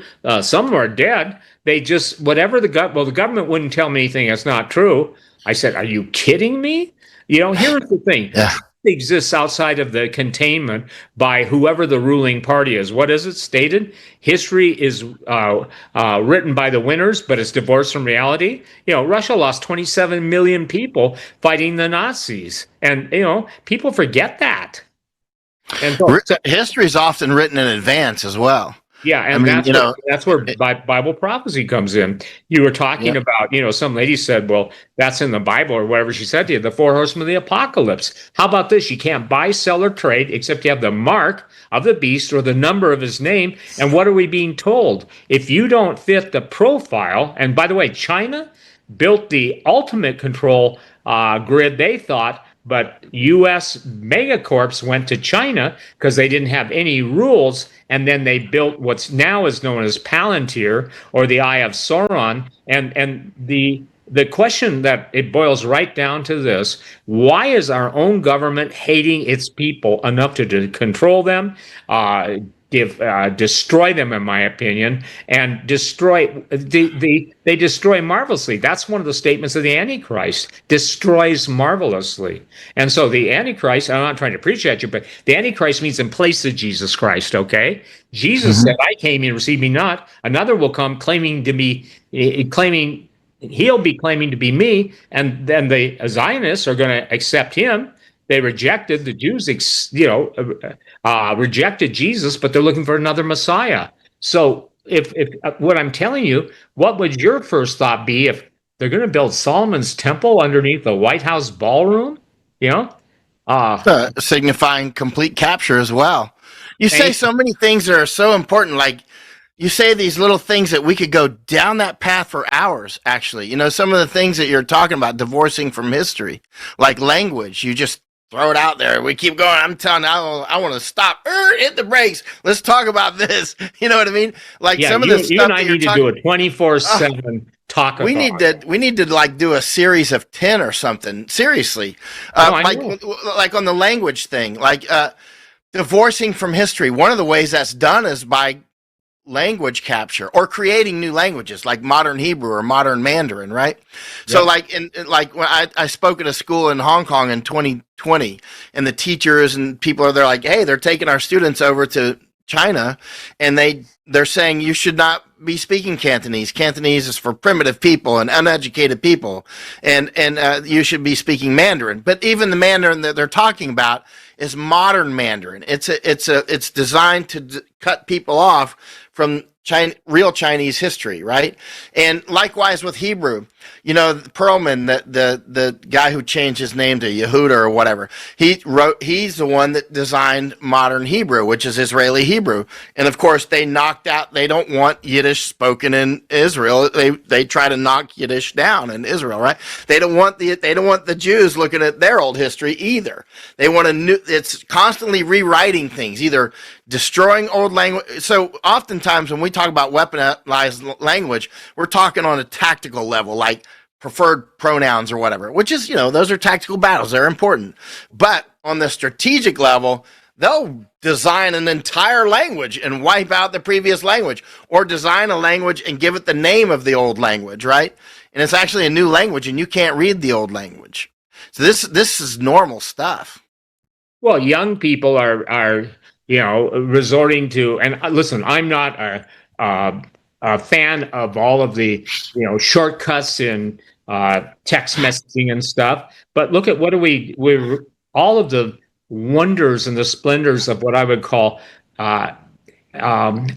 intelligent language is given way. An emoji, a thumbs up, a thumbs down, a smiley face, a crying face, Those things have existed through history, and some of the oldest, like the swastika or the Ankh, some of those things go back, to pre-dynastic Egypt, but they have meaning. And you're talking about Chinese. Chinese has, I think, someday I'll talk to you, but not on the air, about all of the characters. There's old Chinese that's got 126,000 characters, and every Chinese character it's astonishing. But just this morning I found a book from the 1800s. I didn't buy it yet, but it's about the etymology of old Chinese characters and what they really mean. Well, that's weird that you just said that, because that's like random out of the blue. Somebody might mention that once every 5 years. And I was just literally looking at a bookstore in London today online about buying some etymology books. Etymology is very important. It's really Yeah. critical because there's word clues, okay? And I use ancient Chinese because I got a project, and I'm going to just tell you, about it, but it's a glyph project. Got 8 people, smart people all over the world, linguists, PhDs, and we're cataloging all of the ancient symbols and all the Really? ancient characters. I'm Yeah, super interested. Super yeah, interested. I'll send it to you. But Yeah. here's the thing: if I tell you that Google and Meta and Uh-huh. the AT&T, they spent close to $750 billion to find parallel universes. And when they found entities in the Right. parallel universe that are mentioned in the book of Enoch, which is a real, Right. and they found, and then the entities which identify themselves as fallen angels started talking back to them. I mean, Right. it's pretty weird because you can't be a secular humanist saying there is no God and then run into God in that realm. So here's what I'm saying. It's weird. Right. Pretty weird what Michael just said. We're talking about ancient Chinese characters, and every intersecting line, every angle of a line is not a vowel or consonant. It's a complete thought. So you can have 2 Chinese characters that would say during the Ming Dynasty, whoever the emperor was destroyed 30 million people, which is true, by the way. Some of those guys were not nice, but it's important because when you divorce language from its original meaning and you create slanguage, okay, there is no how do I say it? It's a disconnect from reality, in Right. my opinion. And so this is critical, not take away, but what is important that everybody takes away, Doug, in my opinion, tonight's interview with Michael is the battlefields that he's seen, the fights he's been in, the changing, if you will, morals, and Thailand has got a lot of pot shops. You should come to Bozeman, Montana. There's a bank on every corner and a pot shop on every other corner. I'm not That's kidding. total warfare. That's total warfare. Yeah, I The know. bank and the pot shop. Yeah. So I was just you get high and give them your money, and that's Yeah. Doug. That's not an exaggeration. Okay, man. Every time you look around, there's a new Green Cross building. There's a new reason, and I mean, if you've ever heard the what is it, Brewer and Shipley song, "One Toke Over the Line." I think every driver in Bozeman that's doing dope is over the line. They can't even stay on their side of the line. But hey man, I'm so mellow. Yeah, right. Yeah, right. Yeah. It's In other words, useless. The word mellow is a synonym for useless, right? agreed. I mean, yeah, yeah. Agreed. Yeah, and the idea that people on dope won't do violence. By the way, the Taliban smoke dope like crazy. I was there a long time, right? 2 years, right? They grow dope like all over the place. They're like Bob Marley over there, and the Israelis. I've never seen somebody smoke more dope than Israelis. And I that's traveled a lot interesting. with them in India. Yeah. I mean, and here's the thing.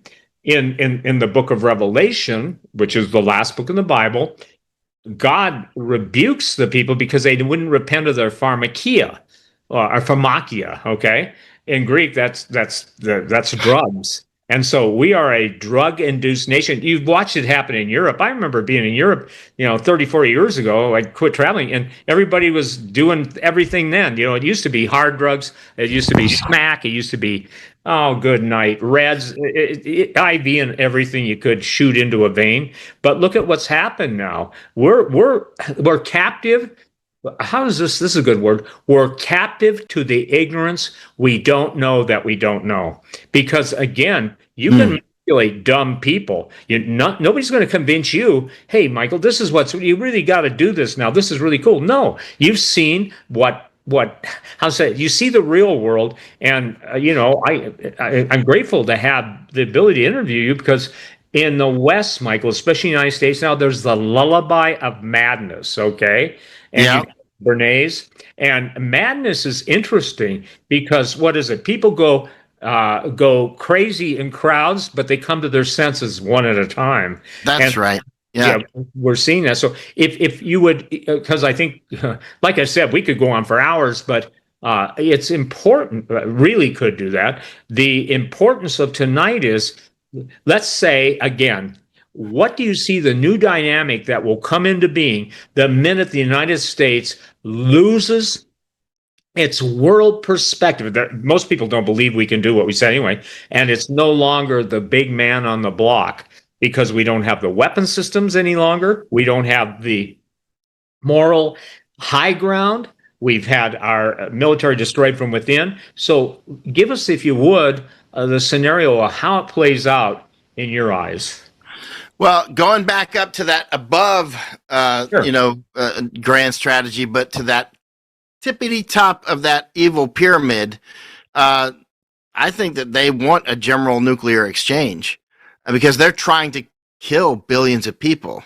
Right. And that would be the core. That would be it. I mean, obviously, What will be that's a good point. What will be the indicator to you that, besides mushroom clouds, but that when you're out of regular weapons, Israel's out of regular weapons. They burned through almost everything we had in our supply, and what they didn't take, the Ukraine did. But what do you think the first nuke? This is a good question, Doug. I don't know that anybody's ever asked you. If they have, I'd be surprised. But what do you see the outcome? Let's just say this: day one after the first nuke is used in the Middle East. Let's say Israel says we can't fight Iran, we can't blow them up. Let's say that Iran takes out, and they have hypersonic cruise missiles. They got everything. They do.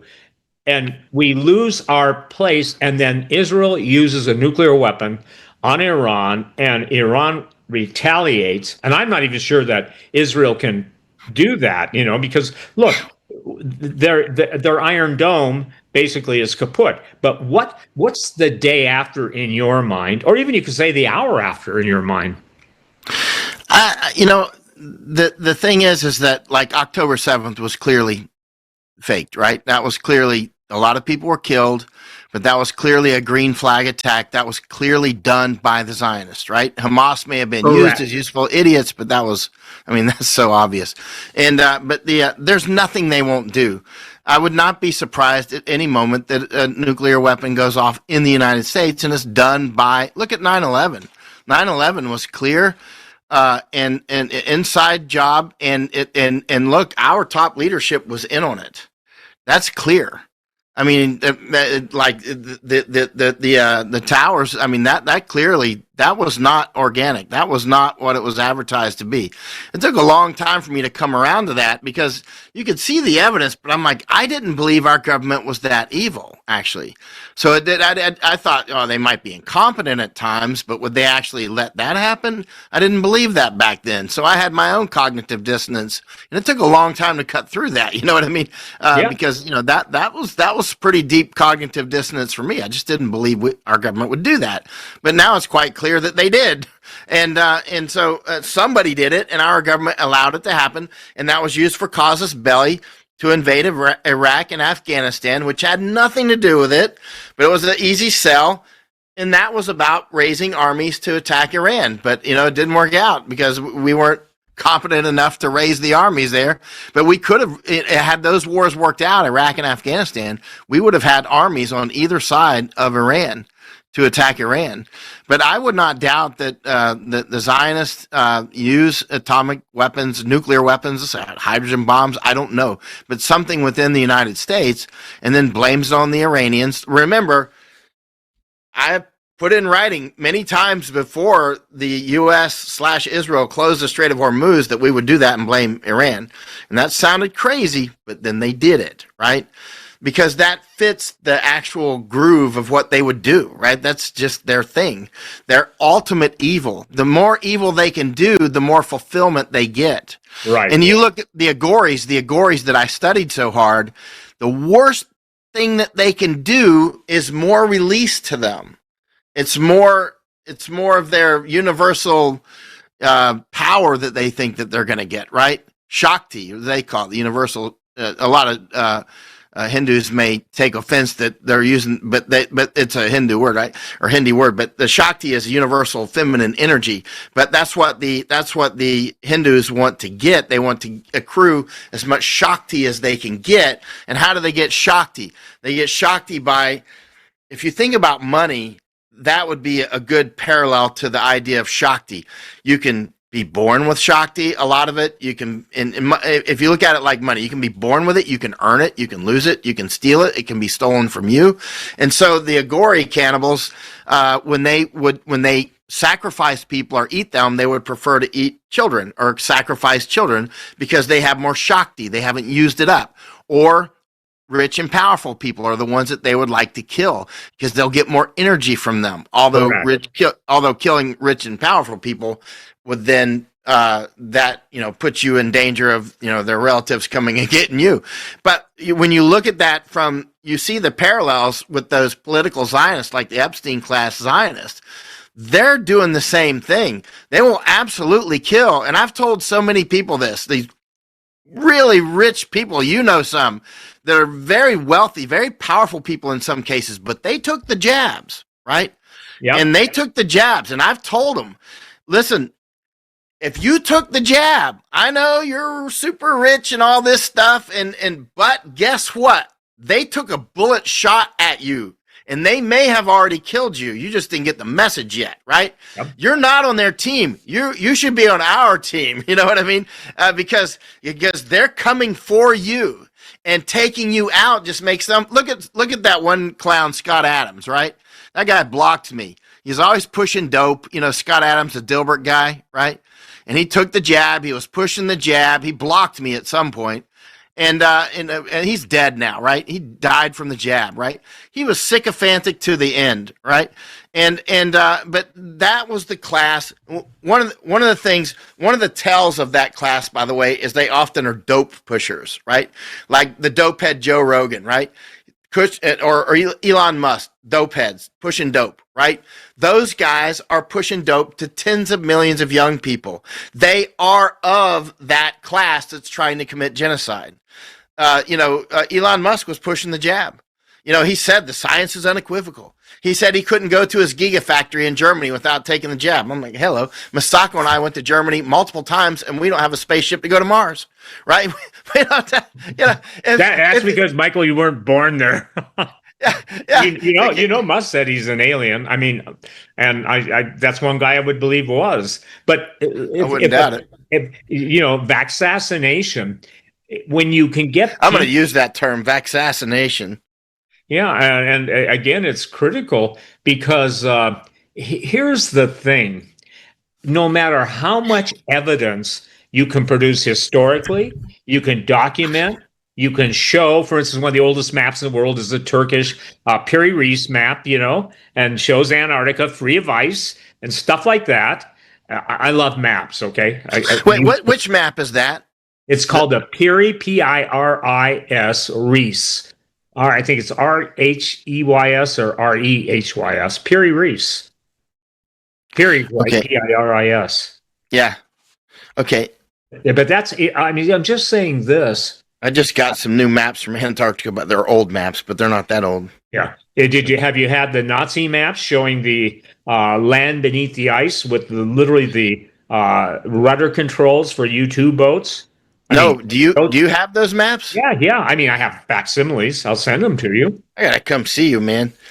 You gotta come see me. Hey, Doug, you need to not that, and you need to bring a cot in the room. And Eric, we need to pay super overtime. But I would love to do, and I've done it. I know you can talk for hours, but let people just have at their questions.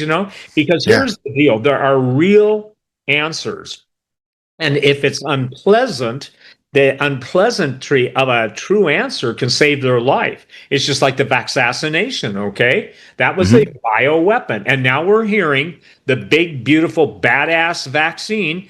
I mean, there's a disconnect. I tried to talk people who are dead now out of taking the vax. And they can't do it. People I know, I can't lose my job. I said, well, guess you're not going to do any good to your kids if you lose your life. Wait, hold on. You just said the big, beautiful, badass. Is there another jab with that name or something? No. I'm just making fun because there is a new one coming. Okay. The reason I said that is because it is important to watch. Like when I was in Netherlands, there were political signs for the Bordenburger Beweging, and you only need to see that for 10 seconds, and it was selling itself as conservative, protecting farmers, and I was like, that's BBB, that's the enemy. And the farmers I was talking with, they're like, no, Caroline Vanderplas, she was the leader. She's very good. I'm like, no. Look, it's on the sign, BBB, right? That's all you need to know. Boredom, Burger, Bewegung, but it Build Back Better. You know what I mean? That's like, and the big, beautiful bill. I mean, they're telling you who they are. They're telling you what it's about. And my answer to that is big, beautiful bullshit. Right. Fill in the blank after that, because again, everything is costing the taxpayer money, and we're spending money we don't have. See, and so the only thing that's left is repudiation. Every nation in the world that gets too indebted, they cancel currency, come out with something new. And but nobody's going to buy the central bank digital currency or allow it to be exchanged. You know, we can put it out, meaning the United States, but nobody's going to exchange anything for it.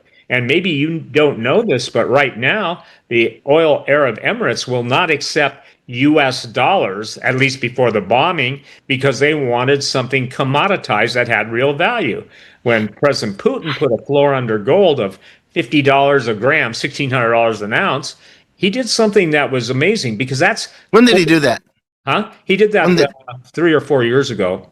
Yeah. So the official value of gold in the U.S., if there is any gold in the U.S., is still $42 an ounce. Well, Trump's too smart to let $42 an ounce gold stand, so he's got to revalue it at some point.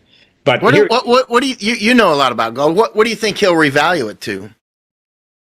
Well, there's really smart people that take the amount of debt, they divide the amount of gold that we supposedly have. And remember when they were going to audit Fort Knox, President Trump? Yeah. Was go and audit?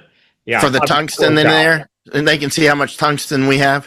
Yes, exactly. And prior to that, there was a meeting with the Fed, and they said, if you do this, it'll destroy the economy instantly. There's no gold in there. There's not enough gold to even come. But to answer that is, there are people that say, in order to match the debt to dollar for gold, it can go up to, $35,000 an ounce. Some guys are saying $250,000. But here's the point. The U.S. dollar has no specie or no commodity tie to value anymore. Yeah. So anyway, and Doug, I think this is an interesting thing. What's your instinct? What do you think it'll be revalued to? I think they're going to hit the 10K mark, $10,000 an ounce. I think that's within probably no later than 6 to 9 months. And if we go to war, the first nuke, I think the first nuke will run it up there. Because here's the thing. The United Arab Emirates and everything from Dubai, Bahrain, Yemen, all these places, they own a lot of gold.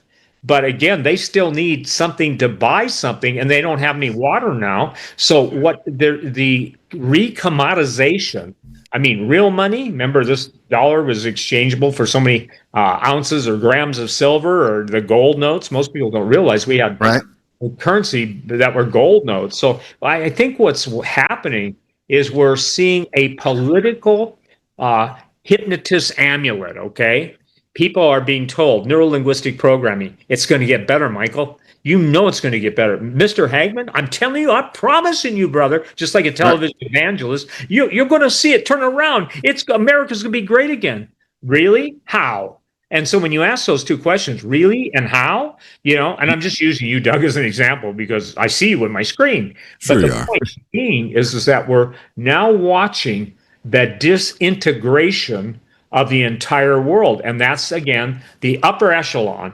They want everybody but 500 million people alive. They want to leave 500 million. That's a globalist, and one of the biggest globalists in the world. That's not hard to do, actually, if you're in the right positions. That's not hard to do. No, and listen, it can be done, and pun intended, in heartbeats, because all you got to do is basically spray enough crap in the atmosphere, make it frequency sensitive, and then like the Charles Bronson movie from 40 years ago, telephone, they hit a frequency through a cell. In his day, they didn't have cell phones, they had telephones, and it activates a binary component of a aerosol poison, and people, everybody has telephones. That's how they found out, by the way, cell phones, how many people died in China, because China, you're required to have a cell phone, and somebody got smart and went into the records and there weren't, a few million people dead. There was closer to 100 million people dead in China. When I was in Hong Kong, um, the Hong Kongers were very worried that they were building, and this would be 2019. I got kicked out in 2020, but the Hong Kongers were very, yeah, it was in the news. But the Hong Kongers were very concerned that they were building a massive crematorium near Hong Kong, but over in China. And then last year, I tried to find articles about it, and I didn't see any. But it was clearly in the news back then. I wonder if it's been interesting scrubbed. thing about that. China had during the COVID pandemic, they had an agreement with one of the biggest portable crematorium builders in the world. They were in the Philippines. I know somebody in the Philippines who's really knowledgeable in what goes on there, and they were buying crematoriums, that could massively incinerate bodies. It was almost like a production line, only in reverse. And they were built, and I mean, they were calculating, Michael, when you've got 8,000 crematorium, they can put through so many hundred people an hour times running night and day. You remember they built that big, beautiful hospital over a field that satellite photos showed was the biggest mass grave that anybody had ever seen. And within days, there's a big building over it, Well, here's the deal. Yeah.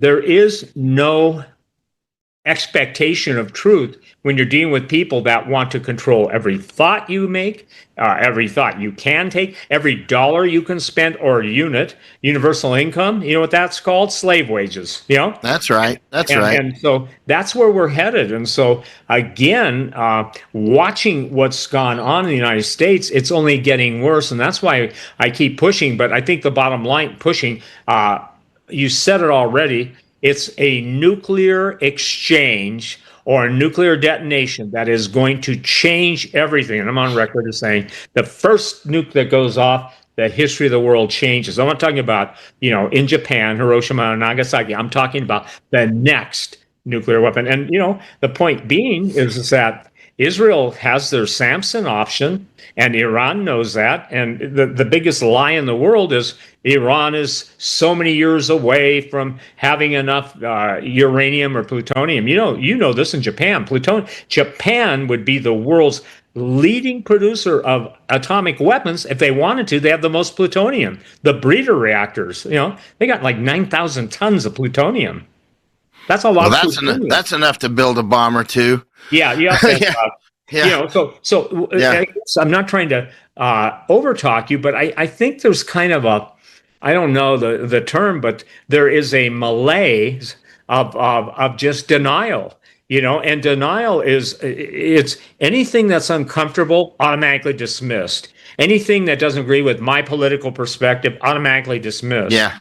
You can give every indication of why you draw the conclusions you do and why I draw the conclusions. We can undergird our positions. And I'm just saying this, but people don't read. Most people wouldn't even know what to do with the library like that. They wouldn't, like behind you. But it's because the library itself is not just a bunch of books. It's actually a methodically designed architecture of knowledge. Yeah, and it's actually like true. This is a working library. It's not a collection of books. It's a big difference. Yep, and that's why ancient antiquity, like the Library of Alexandria, Egypt, was burned. Man, yeah, but they burned it. The entire Library of Alexandria now, people that have finally figured out that the city beneath the Giza Plateau, 100 square miles, with all of the Library of Alexandria pretty much on the walls. You'll never hear that because Egypt was bought off by the United States not to reveal that stuff. Just like Hagmann's house, okay? Gene Hagmann. What are Egyptian hieroglyphics, Sumerian cuneiform, and star charts that go back 16 to 24,000 years doing on the ground in Gene Hagmann, two-time Academy Award winner in New Mexico? I don't know if you followed that story, but it's fascinating. It's fascinating. So so in the world of the mystical warriors, and the cannibals are, they believe that by eating children's flesh and drinking their blood, the adrenochrome, they take the essence of life. And innocence is a big deal. They have to have innocent children, and they're vampires, brother. They are vampires. And so the Epstein cover up and cover over, I think that's the rest of the world. And you were just with Catherine Austin Fitts. By the way, that is one amazing woman. I haven't had a chance, but yeah, she's a very, very smart. Bottom line, go to the heart of the She's matter. brilliant. She's Yeah. brilliant. I don't know if Yeah. anyone's smarter than her. I don't. Yeah.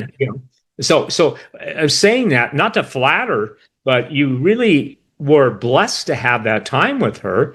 And Doug, here's what kind of is critical at this point, I think, in this interview, is the world is believing hell lines. A hell line is a headline written by Satan himself, and Right. they're only being entertained. And if you look at the entertainment derangement syndrome, it's that's what Fox News, and I mean, Mhm. and then you've got MSNBC, all of those major news sources, magazines, they're all owned by the same people. And Yeah. the idea is they only have one thing: to minimize human life and to, in essence, Mm. lift up the eye of Sauron. People are willingly worshiping and again, they used to say the chains that enslave them. No, they guillotine blades that will behead them. Mm. It's amazing that you would be talking about the cannibals, because it's a big deal. 35 years ago, and I just want to share this with you. I started talk radio in KHNC Johnstown, Colorado, and I said this, and I've said it on Doug's show, but I don't think you've ever heard me say it. I said 35 years ago, when cannibalism fills the headlines of the day and the major volcanoes are underway, know that tribulations with an S have begun. And it doesn't get worse than death, hell, and the grave, and famine. I mean, famine. I mean, you've seen famine. We used to see those starving Biafran kids, and you feel sorry, or you see the people that are starving, or there's no water. I mean, until recently, Iran was in one of the biggest droughts in the world. Guess what? They stopped allowing the geoengineering or weather warfare, and now they've got water and they've got rain again. Dane Wigington talks about that a lot. Dane Wigington, Yeah, I know him, and geoengineering does- he's one of the best researchers on geoengineering.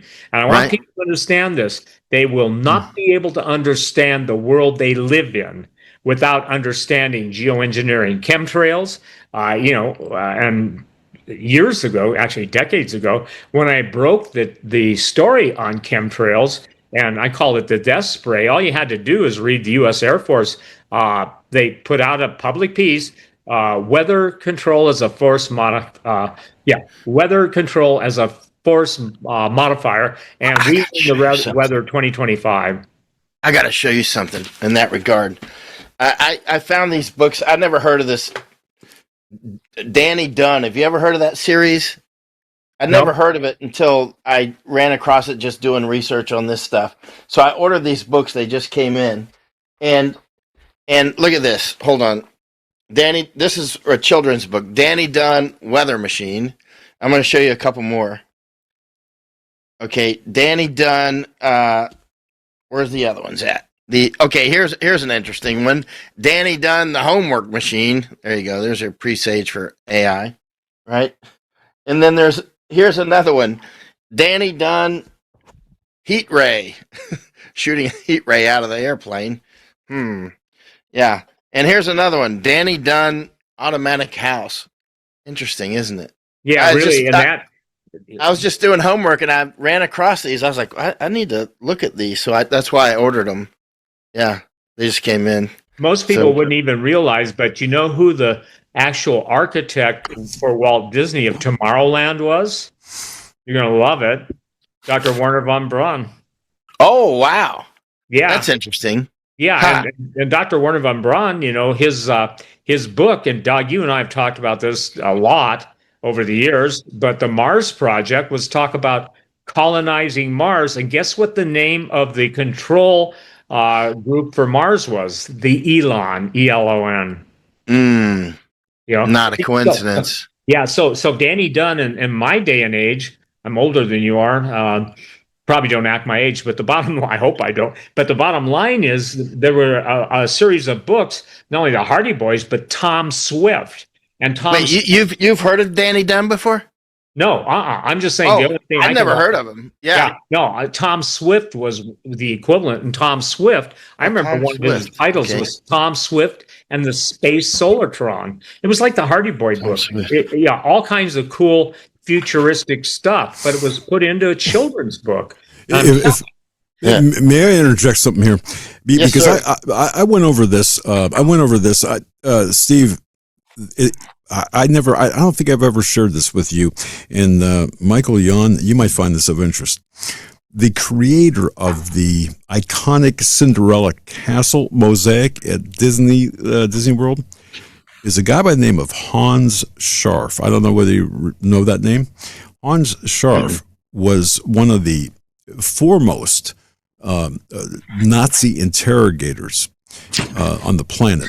Oh yeah, I've Okay. read about it. He would let prisoners escape and that sort of stuff to make relationships with them. Yes. As a matter of fact, the interrogation techniques that the studies. Okay, so without getting a long story, but there was a lot of interrogation or interview techniques that I studied, and the antithesis of some of the harder ones would be the Scharf technique, and that goes into the mind control and brainwashing area, which I did a couple of shows on before. So I wanted to mention that, and I didn't mean to overtalk you, Steve. And while you have a pen there, Michael Yon, what Steve was mentioning, the map, this is pretty bizarre. I had a listener who was listening in Australia, heard Graham Hancock on Joe Rogan, who sent me an email about the Piri-Reis map. The correct spelling is Pirireis. Piri. Right, and then Reis. And that map was named after the Ottoman admiral by the same name in 1513. 1513. Right. 1513. Yes. 1513. Wait, where's that admiral from? Turkey. The Ottoman Empire. 1513. Ottoman. 1513. Huh. That's Right. interesting. Yeah. Admiral Piri-Reis. So, Very. yeah. Okay. Just because I saw you struggling for that spelling before, but man, Yeah. Thank you very much. Yeah. Okay. And Steve, to your recent point, I got to point out that I had a police officer I spoke with contacted me. A couple of months ago. We're still in contact. Who responded to the Gene Hackman scene? Okay, I'm not going to go beyond that. It was not the original call, but subsequent service that he had to perform. The tunnels actually extended, along with the bodies extended from a neighboring property through the Hackman estate, and I'm not sure where. He's not either because of some limitations posed by the people there. Okay, so I just wanted to throw that out to you. He's willing to come on, possibly, and kind of tell what he knows. So I just want to get all of that in. Yep. Okay. And Doug, tomorrow you may have gotten it tonight. Anybody, and Michael, I'm going to send you a copy of it. We just released the glyph report of what the symbols meant in Gene Hackman.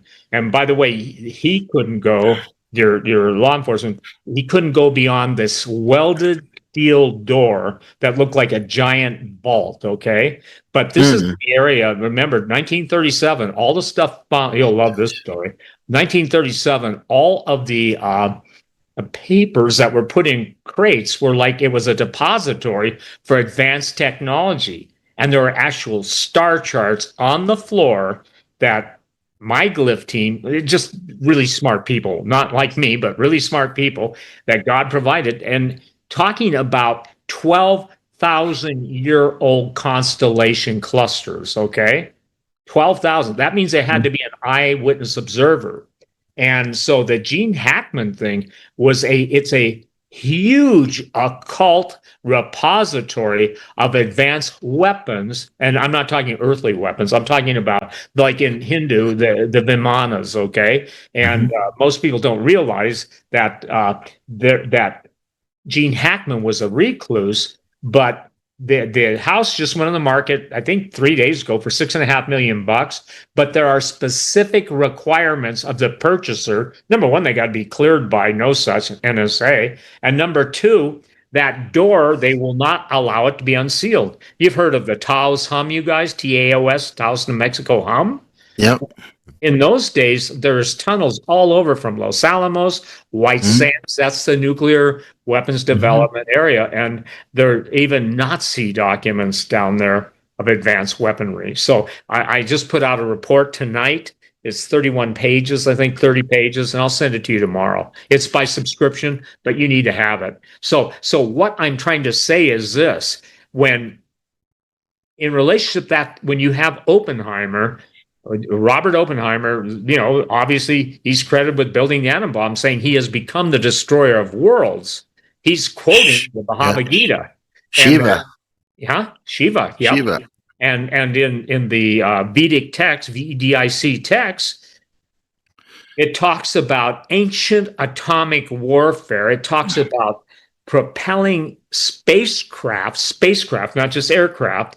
And in I think it was 4 or 6 years ago, NASA had an advanced spacecraft seminar, and the people from India, very bright people, came and showed them the texts from the Vimanas in the building, how they propelled them, how they flew them, and everything. And we're talking about stuff that's anti-gravity, okay? And that's a big deal now. So what I guess I'm saying is the Gene Hackman thing is the most mind-blowing thing. And people say, well, what's this purpose that you're doing with all the ancient symbols? I can tell you this: an ancient symbol from 24,000 BC, actually it just was stated, and I've stated this all along in stuff I've written, but there was a universal culture on Earth 36,000 years ago that shared the same language. That's actually on my website, and it was carried by the Daily Mail, because this is what Graham Hancock and others were trying to talk about. And he usually goes back to the first ice age, but it goes even further back than Graham Hancock. By the way, I think he's one of the smartest men in the world, but there's no buts. But I think what people are missing is the whole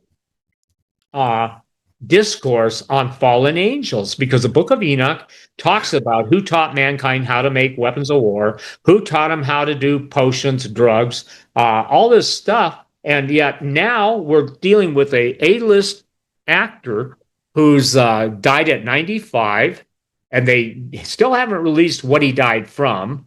His wife, almost 3 decades younger than he was, or 2 at least, died, and he sits with her body in the house for over a week. Who's going to sit with their dead spouse's body in the house? There's so much weird stuff, but it goes right back to all of this antiquity. And by the way, the Piri Reis map, that guy who was the Ottoman sea captain referred to earlier maps. And the big deal about that, Michael, is Antarctica was free of ice in 1512 or whatever. Right. So what I'm saying is this: the more that people find out, and just like Doug, you're talking about the gentleman that called you, I'll come on with him. But here's what I want people to understand. When you're dealing with this stuff, why are 12 scientists who are advanced physics, astronomers, and others just disappearing? Why are they ending up dead? How can a woman who's a jogger, who's a brilliant scientist, be jogging? Well, they look around, she's gone, and there's no trees, there's nothing. Well, there's a whole different world of advanced physics called hyperdimensional physics. That's not BS, that's the truth. So, here's the thing. When you, Michael, are talking about the highest level, that's where those people live. And those people believe they're going to live forever. One of the most famous transhumanists in the world is Zoltan Istvan. And he said, at the heart of every transhumanist, at the heart of those of us who believe in singularity, a combination of organic and machine, we don't want to die. They want to live forever. And so, so why this is relevant is some of the maps, okay, that we've turned up, and you'd be surprised. aren't just maps of terrestrial landforms. I don't know if you've ever seen it, but there's a thing called the map of the creator that's like 400 and some thousand years old, and it's engraved rock. And somebody said, "Wait a minute, this is the Ural Mountains." So the amount of real information that people are allowed access to, it's really, you've got to be an adept. You've got to be in the the mystery religions, and they believe gnosis is what saves someone, knowledge, and it isn't what saves someone. It's what lures them in. It's the bait that fishes them in and reels them in. You know? Right. You're special if you know this secret potion or this blah blah blah. But it's so weird. Again, tonight I'm kind of blown away when you're talking about Chinese characters, and Let me tell you the name of this book I found. I haven't bought it yet. As soon as we hang up, I think I'll just buy it because I was literally just looking that up. Is it English? Oh yeah. Yeah. If you buy it, if not, send me the link. I'll buy it. But here's the thing: what people need to understand about your show, and obviously this isn't flattery, but you've afforded me 4 years of Thursdays to get whatever God's laying on my heart.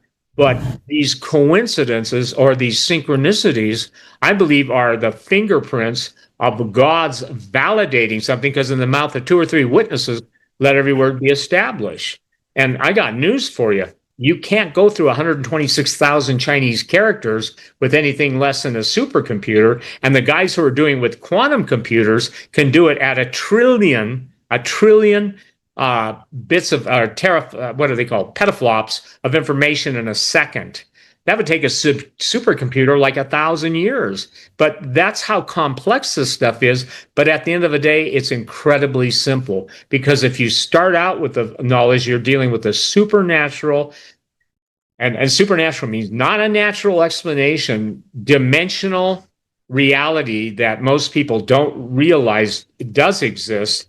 Then you can understand that now all of the most sophisticated AI engineering programs, the fastest energy, all AI programs need energy. And what they're coming up with is there's nothing new under the sun. And all those books behind Michael's shelf, those would be considered important data points in large language models, LLMs. But what's really critical is they say they've exhausted large language models. That's not true. Good night. The Library of Congress has millions of volumes of books, and there's no way to scan a 1,000,000-volume book. And they have millions of letters, and they have miles of shelving. So what is important is remembering that there are certain points that synchronize in history that are relevant at the point. And with everybody being seduced by AI, I mean, I think, I know people think it's just the coolest thing since sliced bread. No way. Yeah. But I'm not one of them. So, Michael, thank you for bringing that up, because that really, I found it. Yeah, really. I found it. Yeah. In fact, I would. It's called 19. Let's see. Is it from 1915? It's Chinese characters, their origin, etymology, history, classification, and signification. Yeah. Yeah. In fact, I was just about to buy it, but I just. There was a couple of other books I'm getting at the same time. Another one's on other etymology stuff. Yeah, one of them's from 1880. Yeah. And I found another one here that I almost bought today, but I'll do it as soon as we get off. It's from 1877. It's called Gold, Legal Regulation for Standard of Gold and Silverwares in Different Countries of the World. For some reason, I thought that would be interesting. I don't know. There's something about that I think would be interesting. Well, thank you for coming on tonight, because, again, bottom line, the takeaway for me, Doug, and listening to Michael, is that there is no way out, it appears at this point, except nuclear option. And if I'm just saying, this is where you think it might end. Is that accurate representation of what you said? Yeah, I mean, I think that's what they're going to do. That's my guess, because they don't have limits. They have bunkers, but not limits. But I'll tell you, they have insanity. Bunkers were never meant. Even you take NORAD, you take the biggest bunkers in the United States, the Denver International Airport. None of them were built with the idea they might have to withstand a 25 megaton nuclear weapon. We Right. don't have them that big. Russia has a Tsar Bomba, 100 megaton, and they exploded it. It only went 50 megatons, Yeah. but that matters. And Doug, thank you. I know we're going over, and I apologize. No, take your Like I time. said, thank you, Michael. Thank you. Oh, yeah, thank you. When I get this Chinese book, I'll tell you about it. But Okay. there's something about that, and I want to know more about ancient symbols, because that's clearly, we're constantly out, by the way, photographing just modern graffiti. But it's just graffiti. But I mean, but it's there's something there's something about that as well. Well, yeah, and there's many times that modern graffiti, because there are really people who are demon possessed. Okay, I'm talking another entity possesses their body, and some of those people, especially when they're involved in crimes, they have all kinds of weird occult symbols. And those weird occult symbols aren't coming from their knowledge base, meaning the human person that played with the wrong stuff, or snorted the wrong stuff. But the bottom line is, it's becoming more prevalent every day. I mean, seriously, every day. Gene Hackman is the biggest story I know, and I will send that to you. And Doug, if you'll check your email, you should already have it. Yeah. Okay. Did you see that I saw these 1D cows. I must have seen them in 50 countries. BNE was here. I still see them occasionally. They were everywhere. I mean, literally, I probably saw that in 50 countries. BNE was here. Did you ever see that? Or No, it'll say B. I'm sorry, it'll say BNE. It'll say BNE. Yeah, B as Bravo, November Echo. Bravo, November Echo. BNE. Okay. And those things were, and actually, I think at some point they were even on 60 Minutes. Huh. I was like, there's that B&E. I took so many photos in so many different countries. I'm like, there's the B. I mean, you would go into a restaurant at some point and there'd be like B&E sticker on a table or something, or out everywhere. B&E symbols. Still occasionally we'll see one in many, many countries. Again, it must have been 50 countries. Like, who's doing this? I don't know. I've not even seen the symbol, but now I'll go investigate it. Yeah, because if you were in your own town, I don't know, San Francisco or something, and you saw B&E, you might just think, oh, it's some local club or something. I don't know. But I'm seeing it, or I used to see it everywhere. Hong Kong, China, Thailand, all over Europe, United States, everywhere. Yeah. Well, this has certainly been interesting. People get to watch in real time Flint sharpening Flint. And again, I thank you for your contribution. I think, you have got amazing story to tell. I pay attention when you talk. I don't have to relive your experience. I couldn't, but you have your experience to share, and it's real world. It's not pragmatic nonsense at a university level of, a shovel full of horse manure backed up by a dump truck full of, pig manure. So that you can tell me I don't really like higher education, because, I mean, there's some good education, but the Ivy League schools have turned into poison Ivy League schools. I've noticed. Yeah. Doug, thank you. Well, thank you, Doug. Just hold on one second. Eric, the tech, can you pop that up real quick? What I sent. Gentlemen, just hold on one second, please. And Michael Yon, is this what you're referring to? Hopefully he can put that up. I somehow I heard about that. Okay, I don't know if it was a fever dream or what. Is that what you're referring to, Michael Yon? Yeah, that's it. I saw those all over the place. Okay. And that cocoa thing too. Not as much, but I've seen the cocoa thing too. A lot less. Yeah, I think that cocoa is a regional, something regional. That B&E, I've got no idea what that is. Yeah. And I don't even know why I kind of remember that. Again, just like a fever dream. But perfect. Wow. Fantastic program. Folks, Michael Yon, follow him. Or, you know what? Subscribe to his Substack. Big Honey, Michael Yon in action. And that is, let's see, where is that? michaelyon.substack.com. I'll put the link in the program description box. And then, of course, Steve Quayle, his Glyph project. What are we talking about? exactly this. Fantastic. And I want to thank you very much for just your vast knowledge, information, and your kindness for coming on. And hey, give me today's lottery numbers from Japan, since you're a day ahead. Maybe we. Speaking of lottery numbers, okay, this is another weird thing to say, because I was just looking at another book that's in my inbox, 1932, Lotteries and Sweepstakes, an Historical, Legal, and Ethical Survey. Whoever brings up lottery numbers, lottery numbers, and where'd you come up with the idea about lottery numbers in Japan?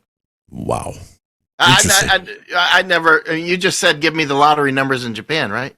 Well, I figure you're a day ahead. You can kind of, give me a heads up on what's you're coming. joking. You're joking. No, that's all right. Because I'm sorry. I don't even. Lottery to me is just out of the blue. Yeah, it's a very tired old joke. So no worries. But I want to thank you very much. And Michael, feel free. I'll tell you, anytime you'd like to come on with Steve or in addition to impart your vast knowledge. Let's do it. Do it, man. This has been great. All right, y'all. Bye. Steve, thank you very much. Michael, thank you. Good night, Folks, Doug. Thank you. See you next week. All right.